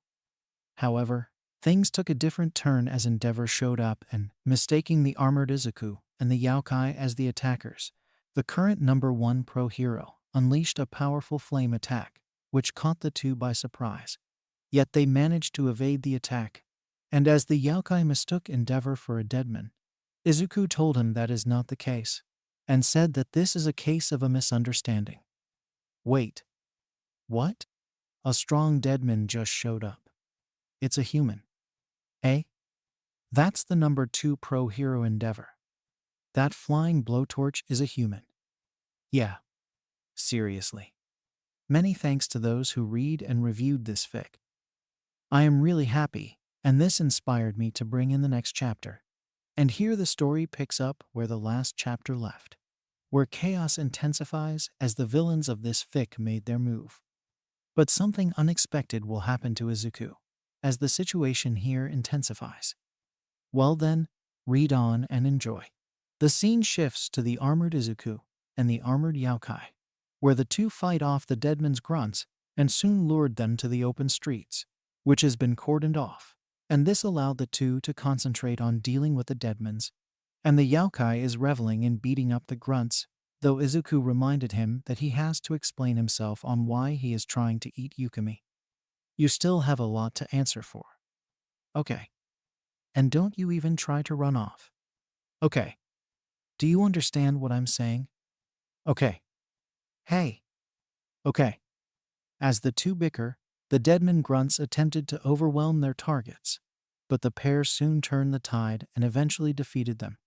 And all that's left is the Rex Deadman, which was spawned from the unconscious Kadota minutes earlier, who is now going after the two.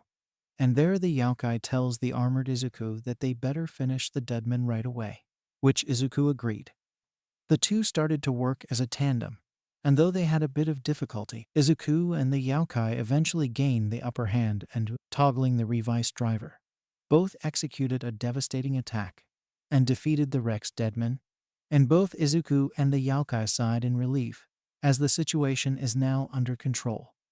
However, things took a different turn as Endeavor showed up and, mistaking the armored Izuku and the Yaokai as the attackers, the current #1 pro hero unleashed a powerful flame attack, which caught the two by surprise. Yet they managed to evade the attack, and as the Yaokai mistook Endeavor for a Deadman, Izuku told him that is not the case, and said that this is a case of a misunderstanding. Wait. What? A strong Deadman just showed up. It's a human. Eh? That's the #2 pro hero Endeavor. That flying blowtorch is a human. Yeah. Seriously. Endeavor glanced at the two, and assumed that they are Deadmans due to their armored appearances, and opted to go all out after seeing several bodies piled up. And there he executed a flash fire attack, which nearly stuck both the armored Izuku and the Yaokai, as the pair narrowly evaded it. The armored Yaokai then told Izuku that Endeavor can't be human, as he is attacking him. Though Izuku said that they need to clear out the misunderstanding, though the armored Yaokai quipped that Endeavor doesn't appear to be interested in listening. Looks like Blowtorch Man is in no mood to listen well. Hey, he's going to burn us alive. Maybe I should. Don't even try. You almost got barbecued. But watch out. More burning marshmallows coming. As the armored Izuku and the Yaokai tried to regroup and attempted to try reasoning with Endeavor, the number 2 pro hero was on the offensive and performed a double clothesline and throttled the pair around. And there the armored Yaokai told Izuku that they can't keep stalling, and that someone has to do something or else both of them would end up getting charred into nothingness. We got to fight fire with fire. That guy's going to kill us both. But there has to be. Got a better idea. You think he'll stop if we wave a white flag in front? Still, if we are to stay alive, we need a fire extinguisher. Hey! Endeavor noticed that both the armored Izuku and the Yaokai are bickering between themselves, but dismissed it as he assumed that the two are threats and that he has a duty to perform, so he unleashed his flaming assault with added intensity.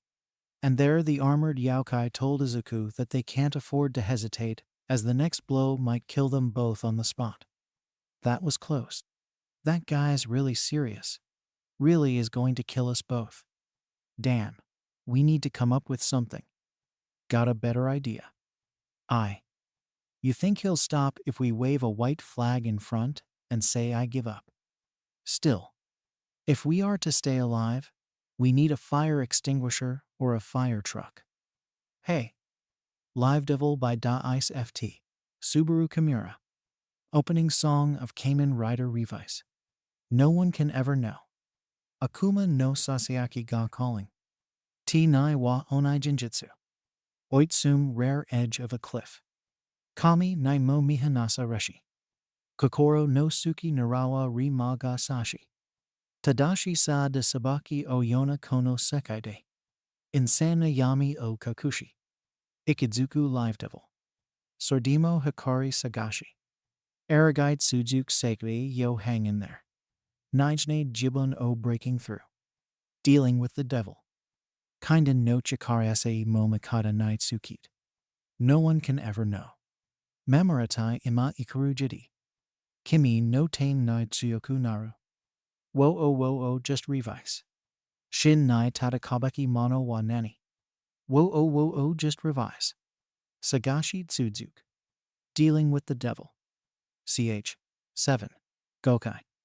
At the Hero Public Safety Commission headquarters, the top officials were taken by surprise at what they just saw and are conflicted about whether to intervene or not, seeing that Endeavor is unaware that the Deadman situation is now under control and the peace and order situation is now in place. But now Endeavor is attacking an innocent boy who defeated the Deadman attackers, and it looks like the armored Izuku and the armored Yaokai are having difficulty in trying to get Endeavor to stop his assault. And now the Hero Public Safety Commission executive members are wondering if Fenix is going to intervene or not. And some of the members voted to let the organization deal with the situation, reasoning that this is a good opportunity to see if Fenix has what it takes in dealing with a situation of this magnitude. I say we let Fenix deal with this. We stay out of this. Do you agree? I agree. I agree. I agree. I agree. I agree. I agree.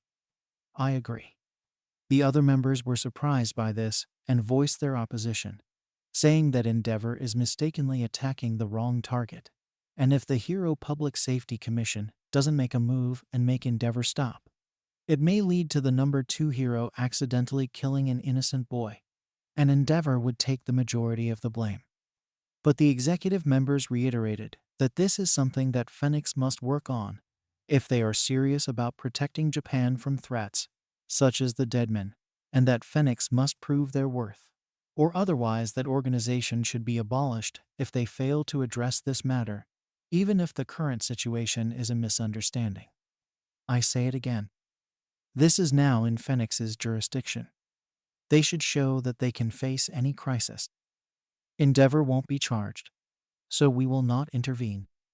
Do you agree with me? I agree. I agree. I agree. I agree. I agree. I agree. I agree. Both members of the executive and the minority within the Hero Public Safety Commission argued, and they decided to cast a vote where majority would make the final decision, which the vote would be whether to intervene by contacting Endeavor and tell him to stand down or let him do his job. Then let's cast a vote. Okay. Okay. Okay. Okay. Okay. Okay. Okay. The vote was made with an 8-7 decision, with majority of the members deciding to let Endeavor deal with the situation, and the minority members of the Hero Public Safety Commission are frustrated with the selfishness of the executive members. X. At the flying fortress that serves as Fenix headquarters, Yujiro Wakabayashi is watching the scene via the monitor, and he is not quite pleased with the sudden turn of events, especially as Endeavor is beating up both the armored Izuku and his inner Yaokai. And the assistant said that Endeavor may be unaware that the threat has been neutralized and his assault on Izuku may have been a misunderstanding. Wakabayashi nodded and said that he finds it odd that the Hero Public Safety Commission is not coordinating with Fenix, and sensed that if this goes on, Izuku might get killed by accident and Endeavor would get the majority of the blame. So he told his assistant to try contacting Karazaki so as to give him instructions on how to stop this misunderstanding from intensifying further. Contact Karazaki at once. Yes, sir. Once he is online, I will speak to him. Yes, sir. We got to stop this misunderstanding from getting worse. Yes, sir. Now go. Yes, sir. A staff member came and informed Wakabayashi that the Hero Public Safety Commission has not answered their calls even though the line is available, and Wakabayashi nodded as his suspicions were right. And there he told the staff members to reach out to Karazaki, as he would be the only one to stop Endeavor from accidentally killing Izuku. We can't waste time. Establish contact with Karazaki at once. Yes, sir. Once he is online, I will speak to him. Yes, sir. We got to stop this misunderstanding from getting worse. Time is of the essence. Yes, sir. Now go and contact Karazaki at once. Yes, sir. X. Meanwhile, the Igarashi family members are helpless, as they could only watch the armored Izuku and his Yaokai getting throttled around by Endeavor, and are worried that Izuku would not survive the assault despite wearing the Revi's driver, and is in his armored form. Sakura and Deiji are compelled to do something, but Genta and Yukimi held them back and said it is too dangerous. But the siblings argued that they can't just sit back and watch Izuku getting killed, and someone has to tell Endeavor that the threat has already been neutralized. But Mom, Dad, Izuku is in danger. It's too dangerous to get close. You'll get hit. But some of the Fenix troopers who were tending to the injured were also feeling helpless as they couldn't get too close due to the intensity of Endeavor's quirk, and are questioning themselves if there is any way to stop this misunderstanding from worsening, seeing that Izuku would get killed in a matter of minutes, and that his chances of survival is very slim at best. Damn. What now? Can't we do something? Someone has to stop Endeavor. Try calling the Hero Public Safety Commission. But no one is answering. What? Are you serious? Many thanks to those who read and reviewed this fic. I am really happy, and this inspired me to bring in the next chapter. And here the story picks up where the last chapter left, where Endeavor continue his assault on Midoriya. But something unexpected will happen that would decide the outcome of this battle. Well then, read on and enjoy. The scene shifts at the Fenix base, where Wakabayashi is slowly getting impatient as his staff members are trying to contact the Hero Public Safety Commission in order to tell them to contact Endeavor and make him stop his attacks on Izuku, as it was clear that there is a huge misunderstanding. But there has been no contact and several attempts were made, but the HPSC has not given a response nor answer the call. The Fenix staff members are starting to buck under pressure, as the monitors showed that the armored Izuku and his inner armored Yaokai are on the defensive. And the staff members are starting to get frustrated, as they questioned what is the HPSC doing, and why aren't they answering the call. Damn it. What's going on there? Why aren't they answering? Their line is ringing, but they aren't picking up. Those idiots at the Hero Public Safety Commission must be doing this on purpose. If things keep up, that boy will be killed. Sir, what can we do? Those guys at the Hero Public Safety Commission can't be reached, and I don't think they can be trusted. Seeing that there is probably something brewing on at the HPSC, Wakabayashi told some of the staff members to contact Karazaki, and told them to get to Karazaki immediately, saying that it now rests in Karazaki on how to put a stop to this, now that the HPSC can't be reached at a critical situation like this. That's my order, contact Karazaki. Yes, sir. Yes, sir. Yes, sir. He is the only one who can solve this. Yes, sir. Yes, sir. Yes, sir. Live Devil by Da-Ice FT, Subaru Kimura. Opening song of Kamen Rider Revi. No one can ever know. Akuma no Sasayaki ga calling. T-nai wa onai genjutsu. Oitsum rare edge of a cliff. Kami nai momi hanasa rishi. Kokoro no suki narawa ri ma ga sashi. Tadashi sa de sabaki o yona kono sekai de. Insana yami o kakushi. Ikadzuku Live Devil. Sordimo Hikari Sagashi. Aragite Suzuki Seiki yo hang in there. Nijne Jibun o breaking through.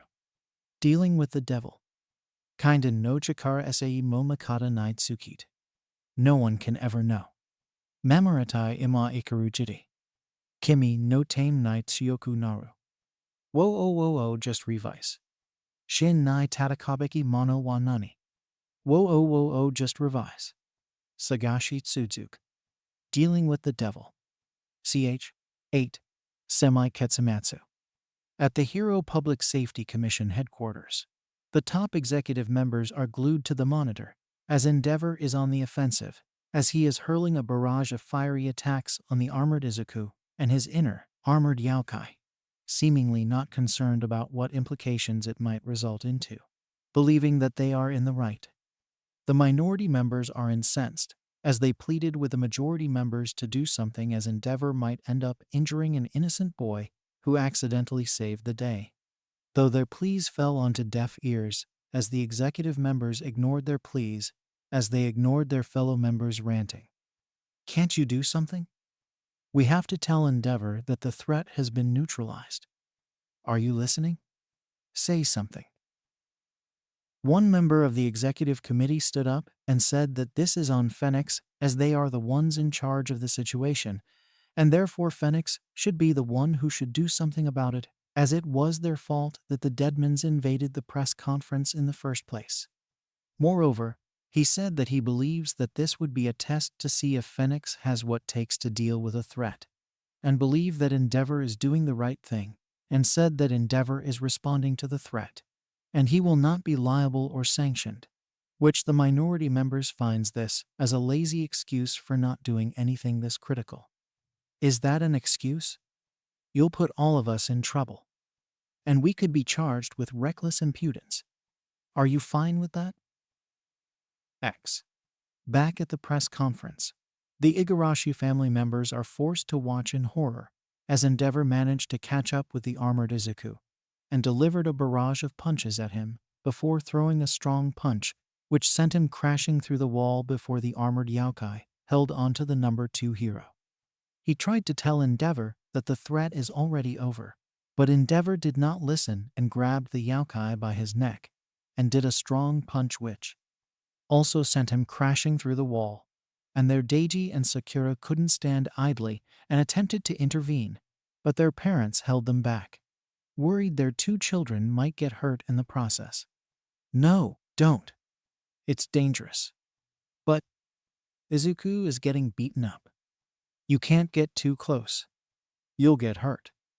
But, Deiji and Sakura angrily said that they couldn't just stand and watch Izuku get hurt, as it is clear that they couldn't match Endeavor's power, and said that someone has to do something or else Izuku might end up in critical condition or worse, placed in a coma if he gets brain damage due to a blow to the head.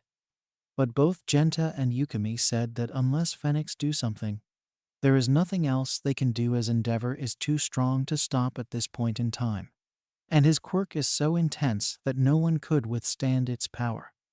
There's nothing we can do. Get too close and you'll get hurt. But, we'll have to let Fenix sort this out. He's right. But, meanwhile, Karasaki is asking one of his staff members if he is able to contact the Hero Public Safety Commission. And to his dismay, Karasaki is told that no one the HPSC is answering, despite dialing their numbers numerous times in succession, and the scientist wondered what is going on at the HPSC, and if they are really aware of what is happening here. Still no answer. Are they really ignoring us? What's going on, sir? We still couldn't get through. They not answering. Their line is ringing, but they aren't picking up. Those guys at the Hero Public Safety Commission, what are they up to? Sir Karasaki. There is still no response. Those idiots at the Hero Public Safety Commission must be doing this on purpose. If things keep up, that boy will be killed. Sir, what can we do? Suddenly Wakabayashi established contact, and there he asked Karasaki what is the status there. And after being told, he tells Karasaki to use whatever means available to try stop the fight, knowing that Izuku is completely inexperienced in dealing with someone like Endeavor, knowing that the teen boy is no match for the number 2 hero. You want me to? Yes. Do what you have to do. So I take the spotlight now, huh? I leave it to you, Karasaki. Okay. Karasaki glanced at the scene of the battle carefully, and there he came up with something, and he told some of the Fenix troopers of his plans, which the troopers were surprised and felt that this is quite risky as it would put Karasaki in danger. Yet the scientist said that in a situation like this, one has to take risks if other options are not available or is no longer applicable for the matter. And that's what we do. Got that? Yes, sir. Yes, sir. Yes, sir. Yes, sir. Yes, sir. Yes, sir. Yes, sir. Left with no choice, the Fenix troopers opened fire with their weapons and did a warning shot, which the blasters hit the floor in front of Endeavor. And the pause allowed Karasaki to get close to the battle scene and went to the armored Izuku and the armored Yaokai, who are down on the floor. Karasaki then told Endeavor the situation, but the number 2 hero is not convinced. But as Karasaki instructed Izuku with something, Izuku did as told, and his armor disappeared alongside the Yaokai, who became transparent again, with Izuku being the only one who can see him. Endeavor was surprised to see that he was fighting a younger boy, all this time as Karasaki explained the situation, and said that he tried to contact the Hero Public Safety Commission, but the calls were ignored and believed that the HPSC intentionally ignored it, as he is sure that the HPSC members are watching, but chose not to act. Are you serious? Yes. There is no way that the HPSC is not noticing this. Seems like there is corruption brewing at your workplace, Endeavor. That. I should have stepped in earlier had I known that the HPSC is so hard to reach. At least we managed to minimize things here. Endeavor bowed several times and apologized for what happened, and Karasaki said it is okay, reiterating that the ones running the HPSC are to be blamed, as they should have contacted him and tell him of the situation, which Endeavor reluctantly agreed. And as the Fenix medics are tending to the injured Izuku, Genta, Yukimi and Deiji tells his adoptive younger brother that everything will be okay. Izuku. Izuku. Izuku. Izuku. Don't worry. It's fine now. Everything will be okay. Just relax. Sakura, on the other hand, tells Karasaki to lodge a complaint against the HPSC, as they are the ones in charge of the pro-heroes, and they are at fault for not telling Endeavor that the Deadmans were already neutralized. Yet they didn't tell Endeavor that he is fighting the wrong target, which Karasaki assured to her that actions will be taken. Relax, miss. But Fenix will look into this. Are you sure? Definitely. We will take charge. Fine. Many thanks to those who read and reviewed this fic.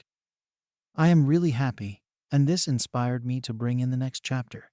And here the story picks up where the last chapter left, where Endeavor continue his assault on Midoriya. But something unexpected will happen that would decide the outcome of this battle. Well then, read on and enjoy. The scene shifts at the Fenix base, where Wakabayashi is told by his staff workers that Karasaki was able to halt Endeavor's attack on the armored Izuku, and the situation at the press conference ended though the staff members told Wakabayashi that several Fenix troopers, a dozen civilians, and even some reporters were killed and badly injured. Wakabayashi just sighed in dismay as Fenix would get a fair share of criticism. But the staff members said that Fenix can't take the blame since it wasn't their fault to begin with. Though others pointed out that the Hero Public Safety Commission would surely take the blame since they have lots of pro-heroes in their employ, but didn't send some of them to bodyguard the press conference. Moreover, the Hero Public Safety Commission will now have to answer why they did not do anything to stop Endeavor from attacking Izuku, since he is unaware that Izuku defeated the Deadmans, and that they did not answer their hotline after Fenix made numerous attempts to contact them. Well, Fenix has a lot of explaining to do. I agree. I'm pretty sure they have a lot of manpower, so why didn't they answer our call? That's right.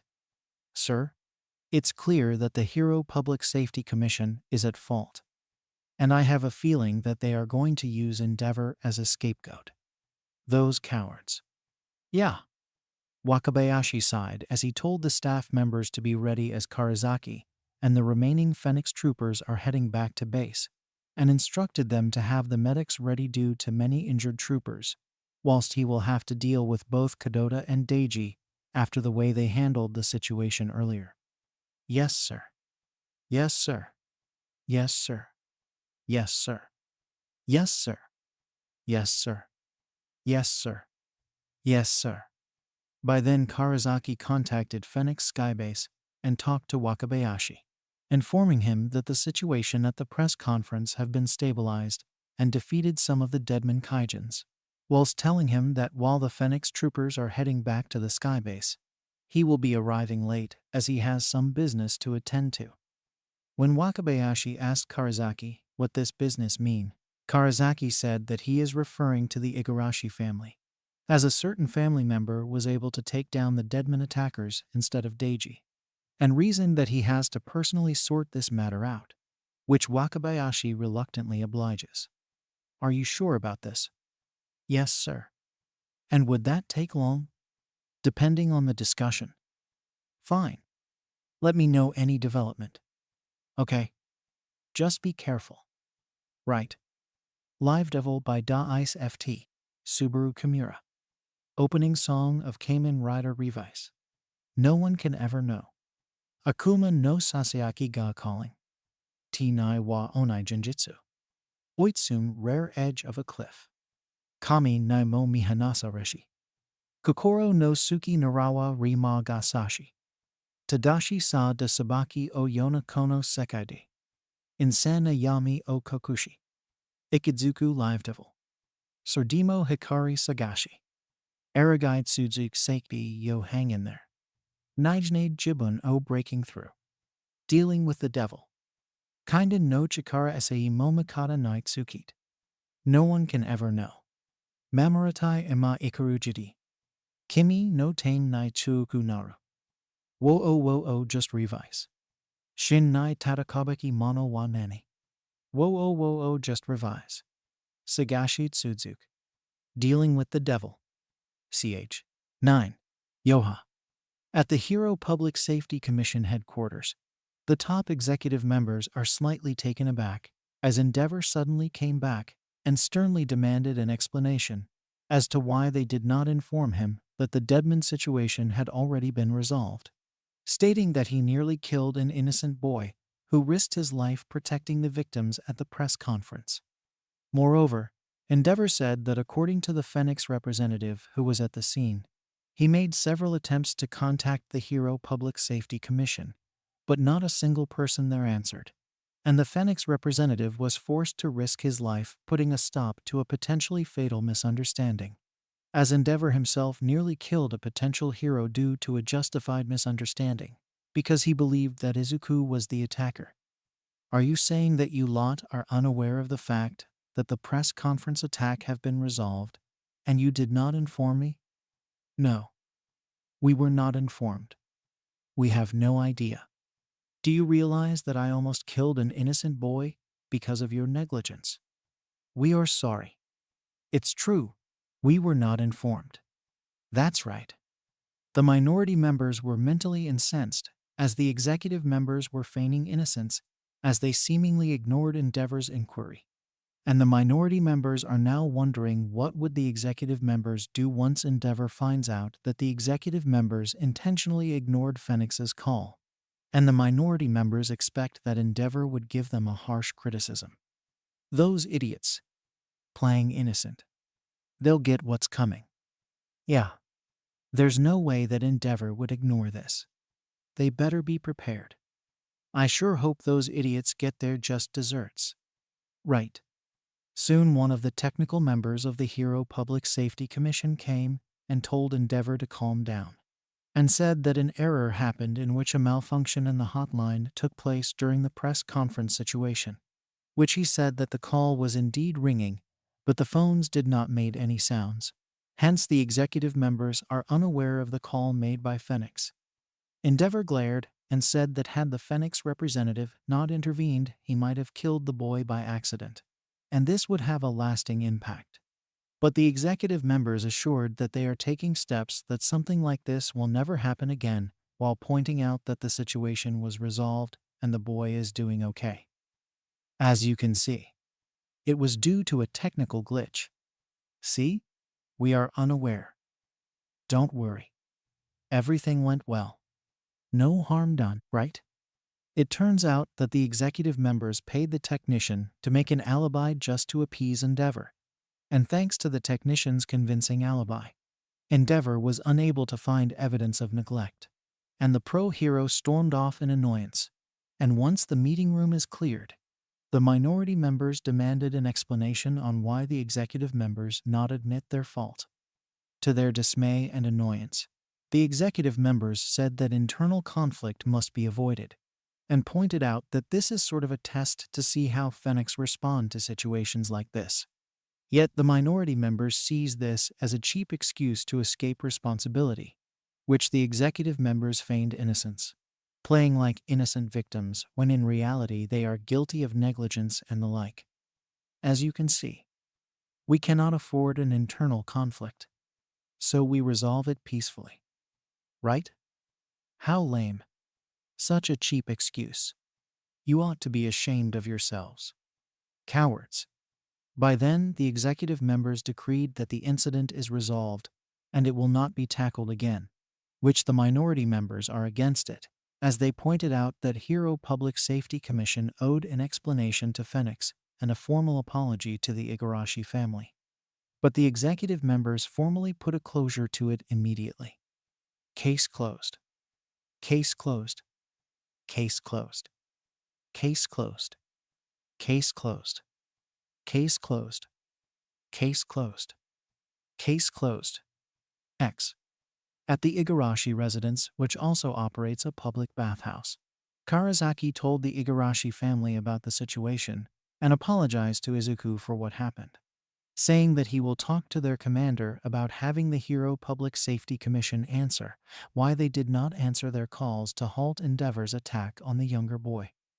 Karazaki told Izuku that he made an unexpected feat by contracting a yokai and able to use the Revice driver, and said that when using the device and Vista transforming, his yokai will become solid and also transform. Thus the two will become Kamen Riders, surprising the Igarashi family. What? What? What? What? What? What? What? What? As Karasaki instructed Izuku, the younger boy puts on the Revi's driver and uses the Vistamp, transforming, and his Yaokai became solid and transforming as well. And their Karasaki told the two that they are now Kamen Riders. Izuku as Kamen Rider Revi and the Yaokai as Kamen Rider Vice. Yup, that's right. That'll be your code names. Me as Revi. Yao, so I got a name, Vice. And I'm a Kamen Rider. Yeehaw. And we would like to invite you to work with Fenix. Me. Let's accept it, Izuku. We can get free food and wage. Hi-ho. What do you say? Oh my. Come on, Izuku. Let's accept the offer. Many thanks to those who read and reviewed this fic. I am really happy, and this inspired me to bring in the next chapter. And here the story picks up where the last chapter left, where Midoriya is offered a spot at Fenix due to repelling a Deadman attack and able to transform. But something unexpected will happen that would decide the outcome of this situation. Well then, read on and enjoy. At the Igarashi residence, which also operates a public bathhouse, Karasaki told the Igarashi family about the situation and apologized to Izuku for what happened, saying that he will talk to their commander about having the Hero Public Safety Commission answer why they did not answer their calls to halt Endeavor's attack on the younger boy. Karasaki told Izuku that he made an unexpected feat by contracting a Yaokai and able to use the Revice driver, and said that when using the device and Vistamp transforming, his Yaokai will become solid and also transform. Thus the two will become Kamen Riders, surprising the Igarashi family. What? What? What? What? What? What? What? What? As Karasaki instructed Izuku, the younger boy puts on the Revice driver and uses the Vistamp, transforming, and his Yaokai became solid and transforming as well. And their Karasaki told the two that they are now Kamen Riders. Izuku as Kamen Rider Revi and the Yaokai as Kamen Rider Vice. Yup, that's right. That'll be your code names. Me as Revi. Yao, so I got a name, Vice. And I'm a Kamen Rider. Yeehaw. And we would like to invite you to work with Fenix. Me. Let's accept it, Izuku. We can get free food and wage. Hi-ho. What do you say? My. Come on, Izuku. Let's accept the offer. Sakura was amazed that her adoptive younger brother is offered a spot at Fenix, though Deiji was unsure, as he is still ashamed for showing cowardice during the attack earlier. And he is so ashamed that he couldn't say a word, not wanting to make himself look like a fool, though Karasaki smirked and assured to Deiji that he is not to be blamed. The bespectacled scientist said that since this is Deiji's first experience, something like this is expected, but also assured that he can learn from this, and the scientist said that he would come up with something as a compromise, so that Deiji won't have second thoughts once he is given a device similar to the Revice driver, so he can transform without unanticipated risks. Relax. No worries. Think of it as a good experience. I'm sure that you'll be able to react better in future situations. Then, tell you what, train yourself harder. I will monitor you. And once I see some progress, I'll make a device similar to the one your brother currently uses. Really? Really. However, a member of the Heroes Public Safety Commission secretly got inside the Igarashi residence and overheard the conversation. And he secretly left and intend to report to the higher-ups about what he just heard, as he felt that Fenix is trying to one-up the HPSC by having their own intended champion to rival that of All Might and Endeavor. I got to tell the others about this. This is very alarming. Live Devil by Da-Ice FT, Subaru Kimura. Opening song of Kamen Rider Revi. No one can ever know. Akuma no Sasayaki ga calling.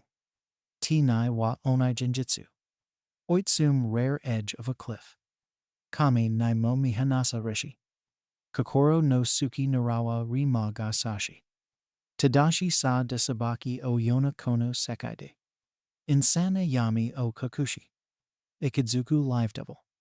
Sordimo Hikari Sagashi. Aragai Tsuzuki Sekbi Yo Hang in There. Nijne Jibun o Breaking Through. Dealing with the Devil. Kinden no Chikara Sei Momakata Night Tsukit. No one can ever know. Mamuratai Ima Ikaru Jidai. Kimi no Tame Night Tsuyoku Naru. Wo just revise. Shin Nai Tatakabaki Mono wa Nani. Wo just revise. Sagashi Tsuzuki. Dealing with the Devil. Ch. 10. Fenix Kara no Boshu.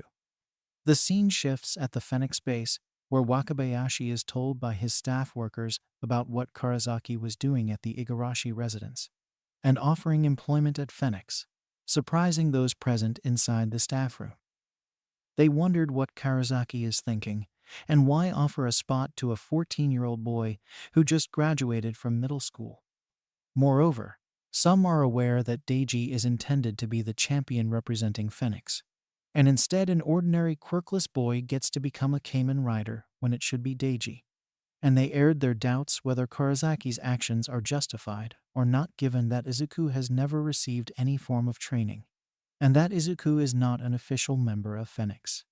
This is questionable. Very questionable indeed. Seriously. What is Karasaki thinking? Isn't that child abuse? What is he trying to accomplish? This is very suspicious. Indeed. Wakabayashi just sighed in dismay, as Fenix would get a fair share of criticism if word comes out that middle school boy become a member of Fenix. But the staff members said that Fenix can't take the blame since it wasn't their fault to begin with, saying that had the Hero Public Safety Commission sent some pro-heroes as escorts, things might be different. However, some staff members are open to the idea of having Izuku work as Fenix, as they believed that Deiji can keep an eye on him, and felt that having Izuku and Vice working with Fenix is a good way of observing them, as well as to see if they could be an asset or a threat to the whole of Japan and the world, something that the Hero Public Safety Commission is probably thinking at this time. I'm betting that those idiots at the Hero Public Safety Commission are probably scrambling the moment they find out that we recruited that boy. Yeah, and they might be thinking that we're trying to one-up them. Sounds good. They ought to get paranoid after tricking Endeavor into attacking that Igarashi boy who helped us. That kid might be a good asset to Fenix if he joins us. Yeah, I think that's a good idea. Hope Karasaki managed to persuade the kid. Hope so. Wakabayashi appeared conflicted on this, as he is unsure if his staff members' suggestions have merit, as he is wary about having the user contracting with a yokai. But given what he saw earlier, he felt that this might be necessary, as well as to keep Izuku and Vice in check, so as to make sure that in the event that the two goes rogue, Fenix will stop them. He reluctantly sighed as he told the staff members to be ready as Karasaki and the remaining Fenix troopers are heading back to base, and instructed them to have the medics ready due to many injured troopers, whilst he will have to deal with both Kadota and Deiji after the way they handled the situation earlier. Yes, sir. Yes, sir. Yes, sir. Yes, sir. Yes, sir. Yes, sir. Yes, sir. Yes, sir. By then, Karasaki contacted Fenix Skybase and talked to Wakabayashi, informing him of the business that he attended to. Wakabayashi twitched his eyes as he already got the gist and asked Karasaki if he knows what he is doing, asking him what was the purpose of having Deiji getting ready when it was Izuku who ended up using the Revice driver and the Vistamp. Karasaki smirked while adjusting his eyeglasses and said that having the Igarashi siblings in Fenix would be a plus, as having Izuku and Vice would be a big help in dealing with the Deadmen, while assuring that he would come up with a way to make use of Deiji, claiming that he did got some valuable data on what happened earlier. Are you sure about this? Yes, sir. Do you think that those brothers can be a help to Fenix? Of course. Just leave it to me. I will monitor their progress and all. Fine. Let me know of any development. Okay? And this better be good. Right. X. At the Hero Public Safety Commission headquarters, the top executive members are slightly taken aback after their informant relayed to them about Fenix recruiting Izuku and his yokai, in which the executive members are worried, believing that Fenix is planning to rival the Hero Public Safety Commission by having their own top fighter as a way to match the top HPSC's champions like All Might, Endeavor, and Hawks. The executive members are now debating on whether to keep an eye on Fenix, as well as to do secret monitoring on the Igarashi family, as they learned that Izuku is living with the Igarashi family, seemingly unaware of the fact that Izuku was already legally adopted by the Igarashi family. And now the executive members started to get paranoid as they began to suspect that Fenix might be planning to retaliate against them for not stopping Endeavor from accidentally attacking Izuku earlier. This is bad. Very bad. Seriously bad. What is Fenix thinking? Isn't that child abuse? What are they trying to accomplish? This is very suspicious. I'm betting that they are planning to get back at us. Indeed. The minority members of the Hero Public Safety Commission are dismayed at the trivial panicking of the executive members, and berated them for such shallow reasoning that it is natural for Fenix to do that as it is within their jurisdiction, and having a champion representing Fenix is a good thing for them, as it would help in combating against the Deadman. You fools. You ought to be ashamed of yourselves. It was your fault to begin with. Fenix has the right to appoint its own champion. Many thanks to those who read and reviewed this fic. I am really happy, and this inspired me to bring in the next chapter.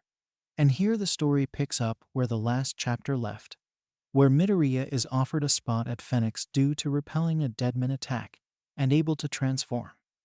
But something unexpected will happen that would put both Fenix and the Heroes Public Safety Commission on edge, especially in regards to Midoriya. Well then, read on and enjoy.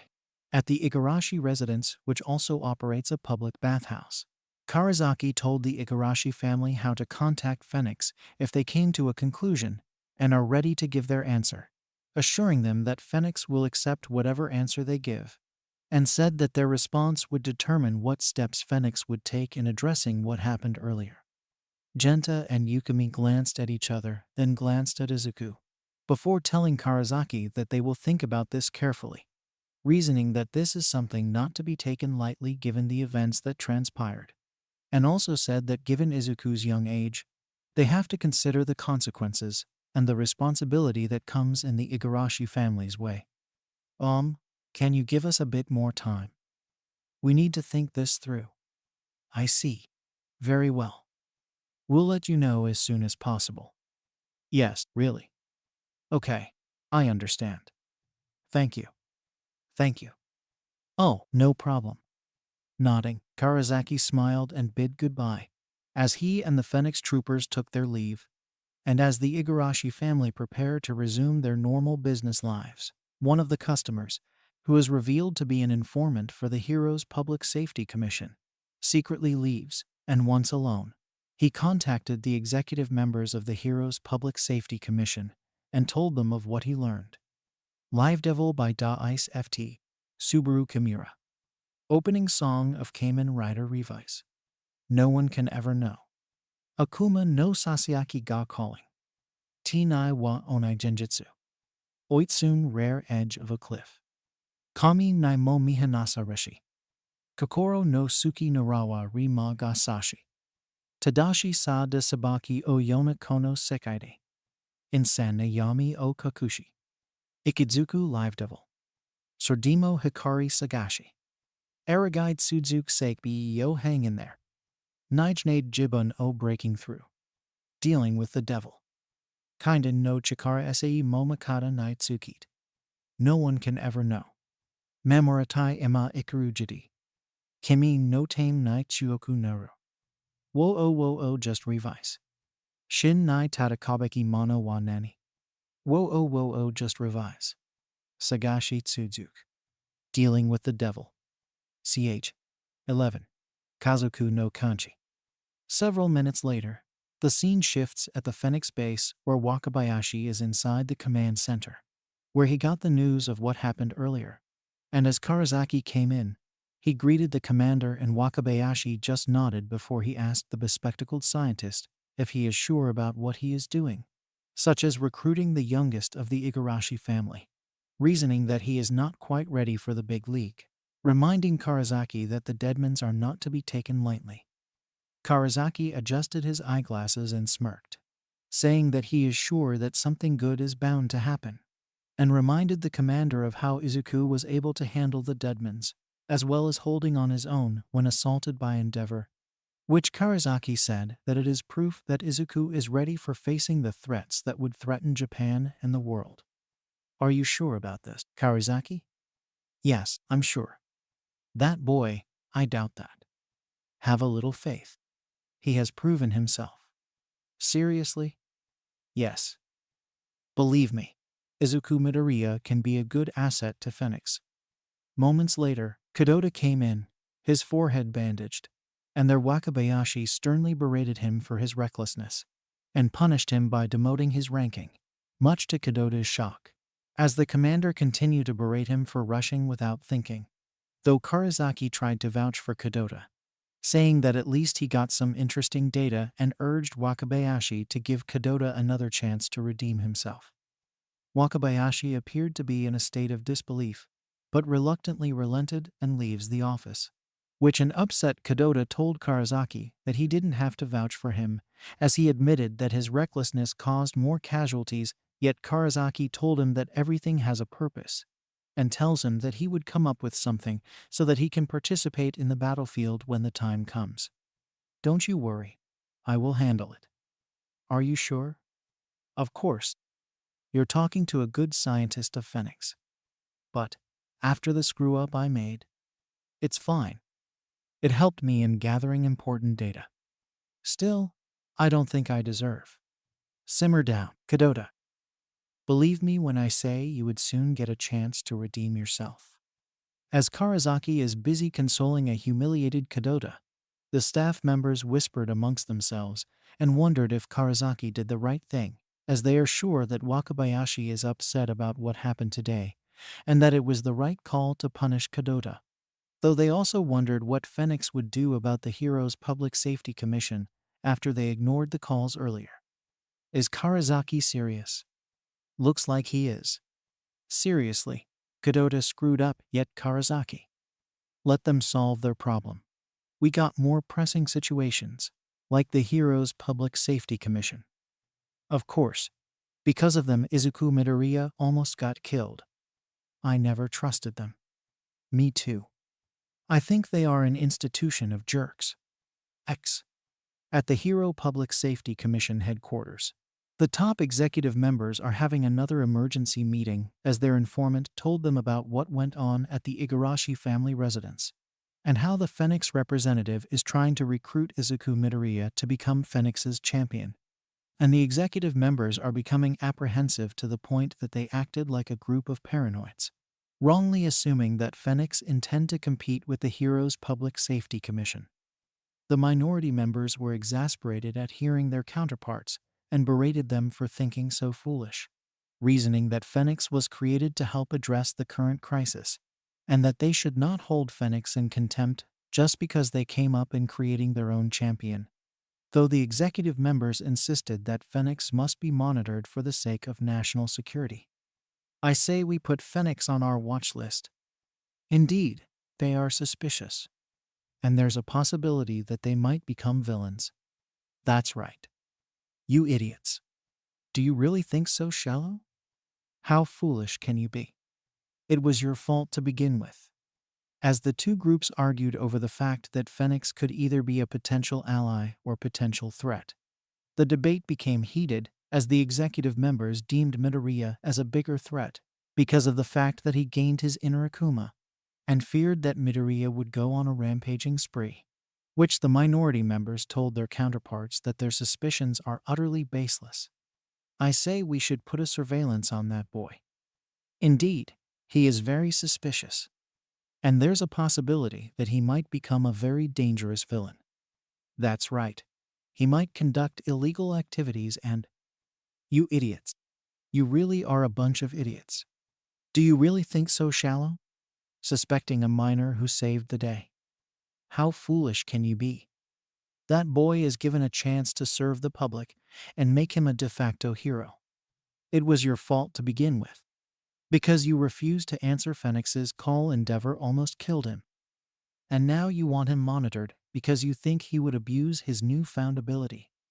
At this point, the executive vice president of the Heroes Public Safety Commission entered the fray, where he urged everyone else to calm down and not get too uptight, saying that what's important right now is that the Deadman threat is neutralized for now, and things are peaceful at the moment. Hence, there is no reason to panic, and they should relax for now. The executive members stood up and greeted the executive vice president, as they have utter respect towards him, which the minority members stood up and greeted him as well. Good day, gentlemen. Good day, sir. Good day, sir. Good day, sir. Good day, sir. Good day, sir. Good day, sir. Good day, sir. The executive vice president told the members that for now they should focus on dealing with the current situation, which involves the Deadmans, and said that he will speak with Fenix personally to address the fact that they failed to answer Fenix's calls during the misunderstanding between Midoriya and Endeavor, assuring the members that he will see to it that the problem will be addressed. However, the executive members aired their worries about Midoriya, saying that there is a possibility that he might go rogue given that he gained power that is not a quirk, and reasoned that Fenix might use Midoriya to go against the Heroes Public Safety Commission and even against the popular pro-heroes, which irked the minority members and berated them for their bullying tactics over the teen boy. You idiots. You damn group of idiots. Now you really proved yourselves as a bunch of idiots. Do you really have to be that stupid? Suspecting a minor who saved the day. It was that boy who risked his life to save people. And yet you still suspect him of something you deem foolish. How foolish can you lot be? That boy is given a chance to serve the public and make him a de facto hero. You really are a bunch of stupid people. It was your fault to begin with. Because you refused to answer Fenix's call, Endeavor almost killed him. And now you want him monitored because you think he would abuse his newfound ability. We have the right to be skeptical. It is justifiable to suspect that the boy might become a threat. And we stand by what we believe in. So don't you speak to us like that. The executive vice president clapped his hands, which the sound caught their attentions. And there he said that as a way to mitigate their worries and doubts, he will send a pro-hero to monitor the Igarashi family, specifically Midoriya and his Akuma, to see if they pose a threat to society or not. And there the pro-hero tasked to monitor Midoriya will report to the Heroes Public Safety Commission directly, so that they would know if Midoriya and Fenix can be trusted. The pro-hero entered the room, surprising the executive and minority members upon seeing who came in, as they did not expect that this person would appear out of the blue, as his reputation is well known and well documented, as he is very popular and ranked third in the pro-heroes rankings, right behind All Might and Endeavor. Good day, everyone. What the? Isn't that? It can't be. No way. Are you serious? I can't believe what I'm seeing. Goodness. This pro-hero who appeared is revealed to be Hawks. And there the executive vice president told him his current assignment, which Hawks sighed and said that this is like babysitting a toddler. But the executive vice president explained the importance, and said that to Hawks that if he determines that Midoriya is not a threat, then he can stop spying on him and the Igarashi family, which the number 3 ranked pro-hero conceded and accepted. And that's all to it. Really? Really, Hawks. So I'll just watch the kid and verify if he is dangerous or not. Yes, Hawks. I guess it can't be helped. Fine, I'll do it. Good to hear it, Hawks. Sure.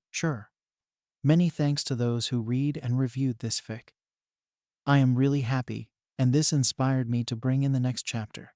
And here the story picks up where the last chapter left, where life for Midoriya continue, though his normal life might be in jeopardy.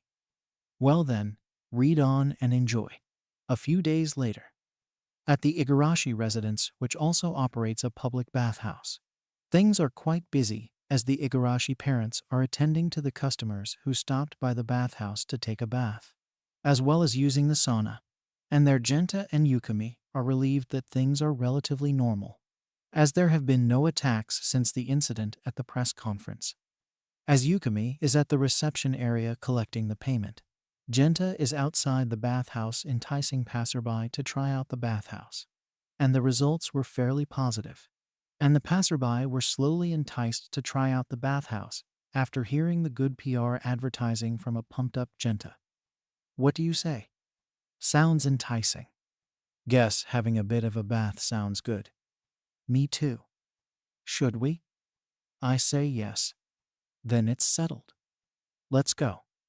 Another group of persons, who appeared to be dressed up like businessmen, passed by and inquired if the bathhouse is really good, which Genta assured that the bathhouse is a good place to relax and refresh themselves after a good bath, and the men nodded, saying that they would like to give it a try, which pleased Genta as this would mean more additional income.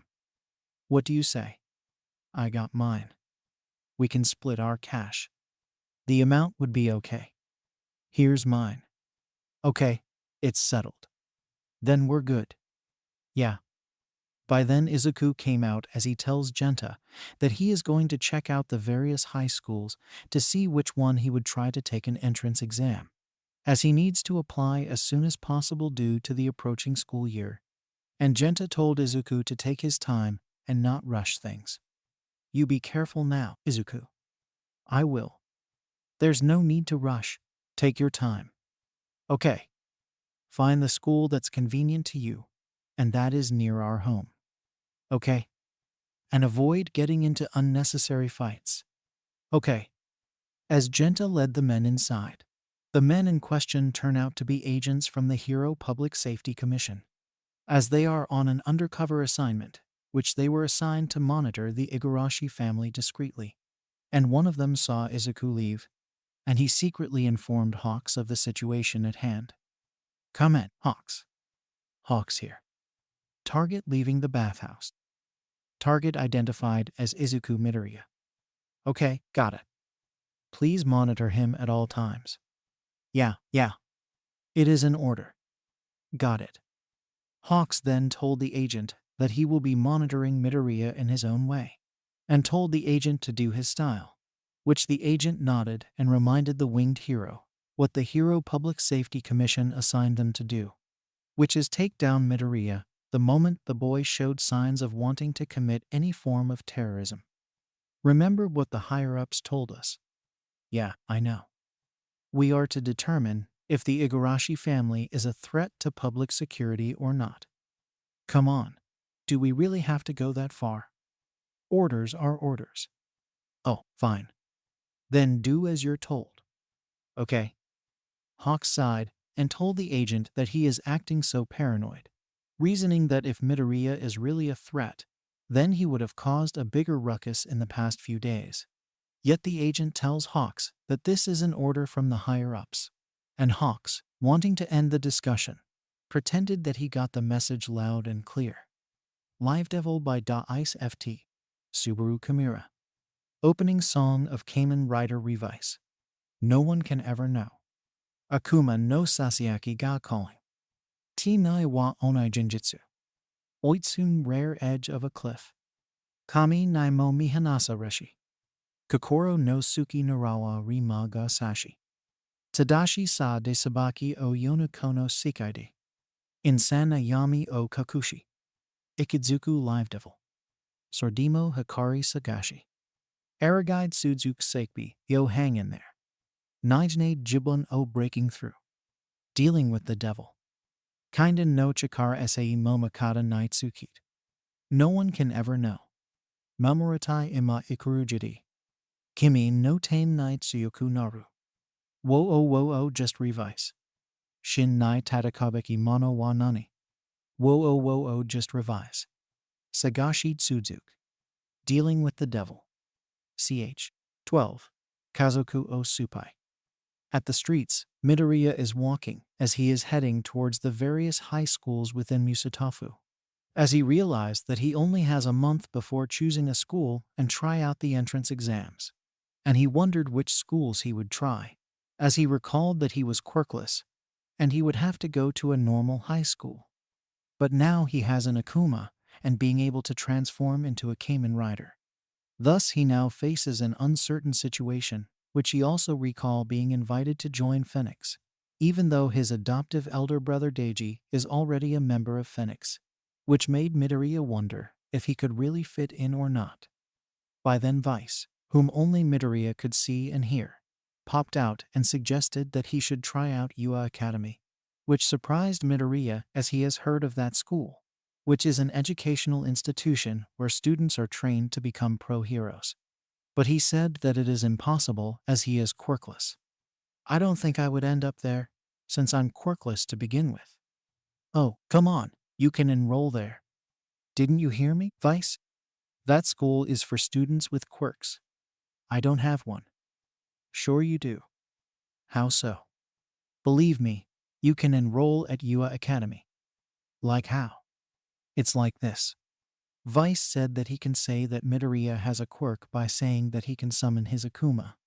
But Midoriya stated that he needed a Vistamp to summon Vice. Hence it is not considered a quirk, and if UA Academy finds out that he is housing an Akuma, it would cause the school to go into a panic, and the pro-heroes who work there as teachers might assault him like what happened with Endeavor. Remember when we fought Endeavor? Yeah? That's the hint. If UA finds out about you, everyone will go into a panic. Come on, Izuku, that may not end up like that. Endeavor is one thing, but what if it's All Might? Whoa. Any schools with quirks won't accept me because I'm quirkless. And now that I think about it, I think going to a normal school may not be a good option. I may have to accept Fenix. Hey, don't feel down. Hawks is lurking close by, and though baffled at seeing Midoriya seemingly talking to himself, he recalled being told that Midoriya has an Akuma, and he figured that the boy is talking to Vice. Yet Hawks wondered why Midoriya mentioned UA Academy, and he began to wonder if Midoriya is considering in applying there. Meanwhile, the scene shifts at the gate of a high school where Sakura Igarashi arrived, as she is actually studying there, and as she stepped towards the entrance gate, her classmates showed up and greeted her, saying that they saw her on TV a few days ago where she and her family were among those attacked by the Deadman, and tells her that she should be more careful. We're really worried, you know. You and your family got caught in that mess, and many people got killed and injured. Sorry to worry you, but don't worry. Me and my family are okay. That's good to hear. At least you get to resume school. But what if another attack took place? Leave it to Fenix. As Sakura chatted with her classmates, she is unaware that other agents of the Hero Public Safety Commission are secretly following her and are monitoring her every movements and activities, and one of the agents informed his superiors that so far Sakura has not done anything suspicious, reasoning that she appeared to be attending high school and is not doing something related to Fenix. The superior within the Hero Public Safety Commission nevertheless instructed the agent to continue monitoring Sakura, as they cannot afford to be lenient, and reminded him that Japan's national security is at stake, reasoning that since Deiji Igarashi is a member of Fenix, it is possible that even Sakura and Izuku might be recruited, and they might be used by Fenix to do unscrupulous activities. Whatever they are doing, the Igarashi children are to remain under surveillance. Understood? Yes, sir. Continue to secretly monitor that girl. Yes, sir. The moment you find that she is about to do something that threatens national security, disable and apprehend her. Yes, sir. Those are your orders. Yes, sir. Nodding, the agent complied with his superior's orders, and he approached his fellow agents and they huddled.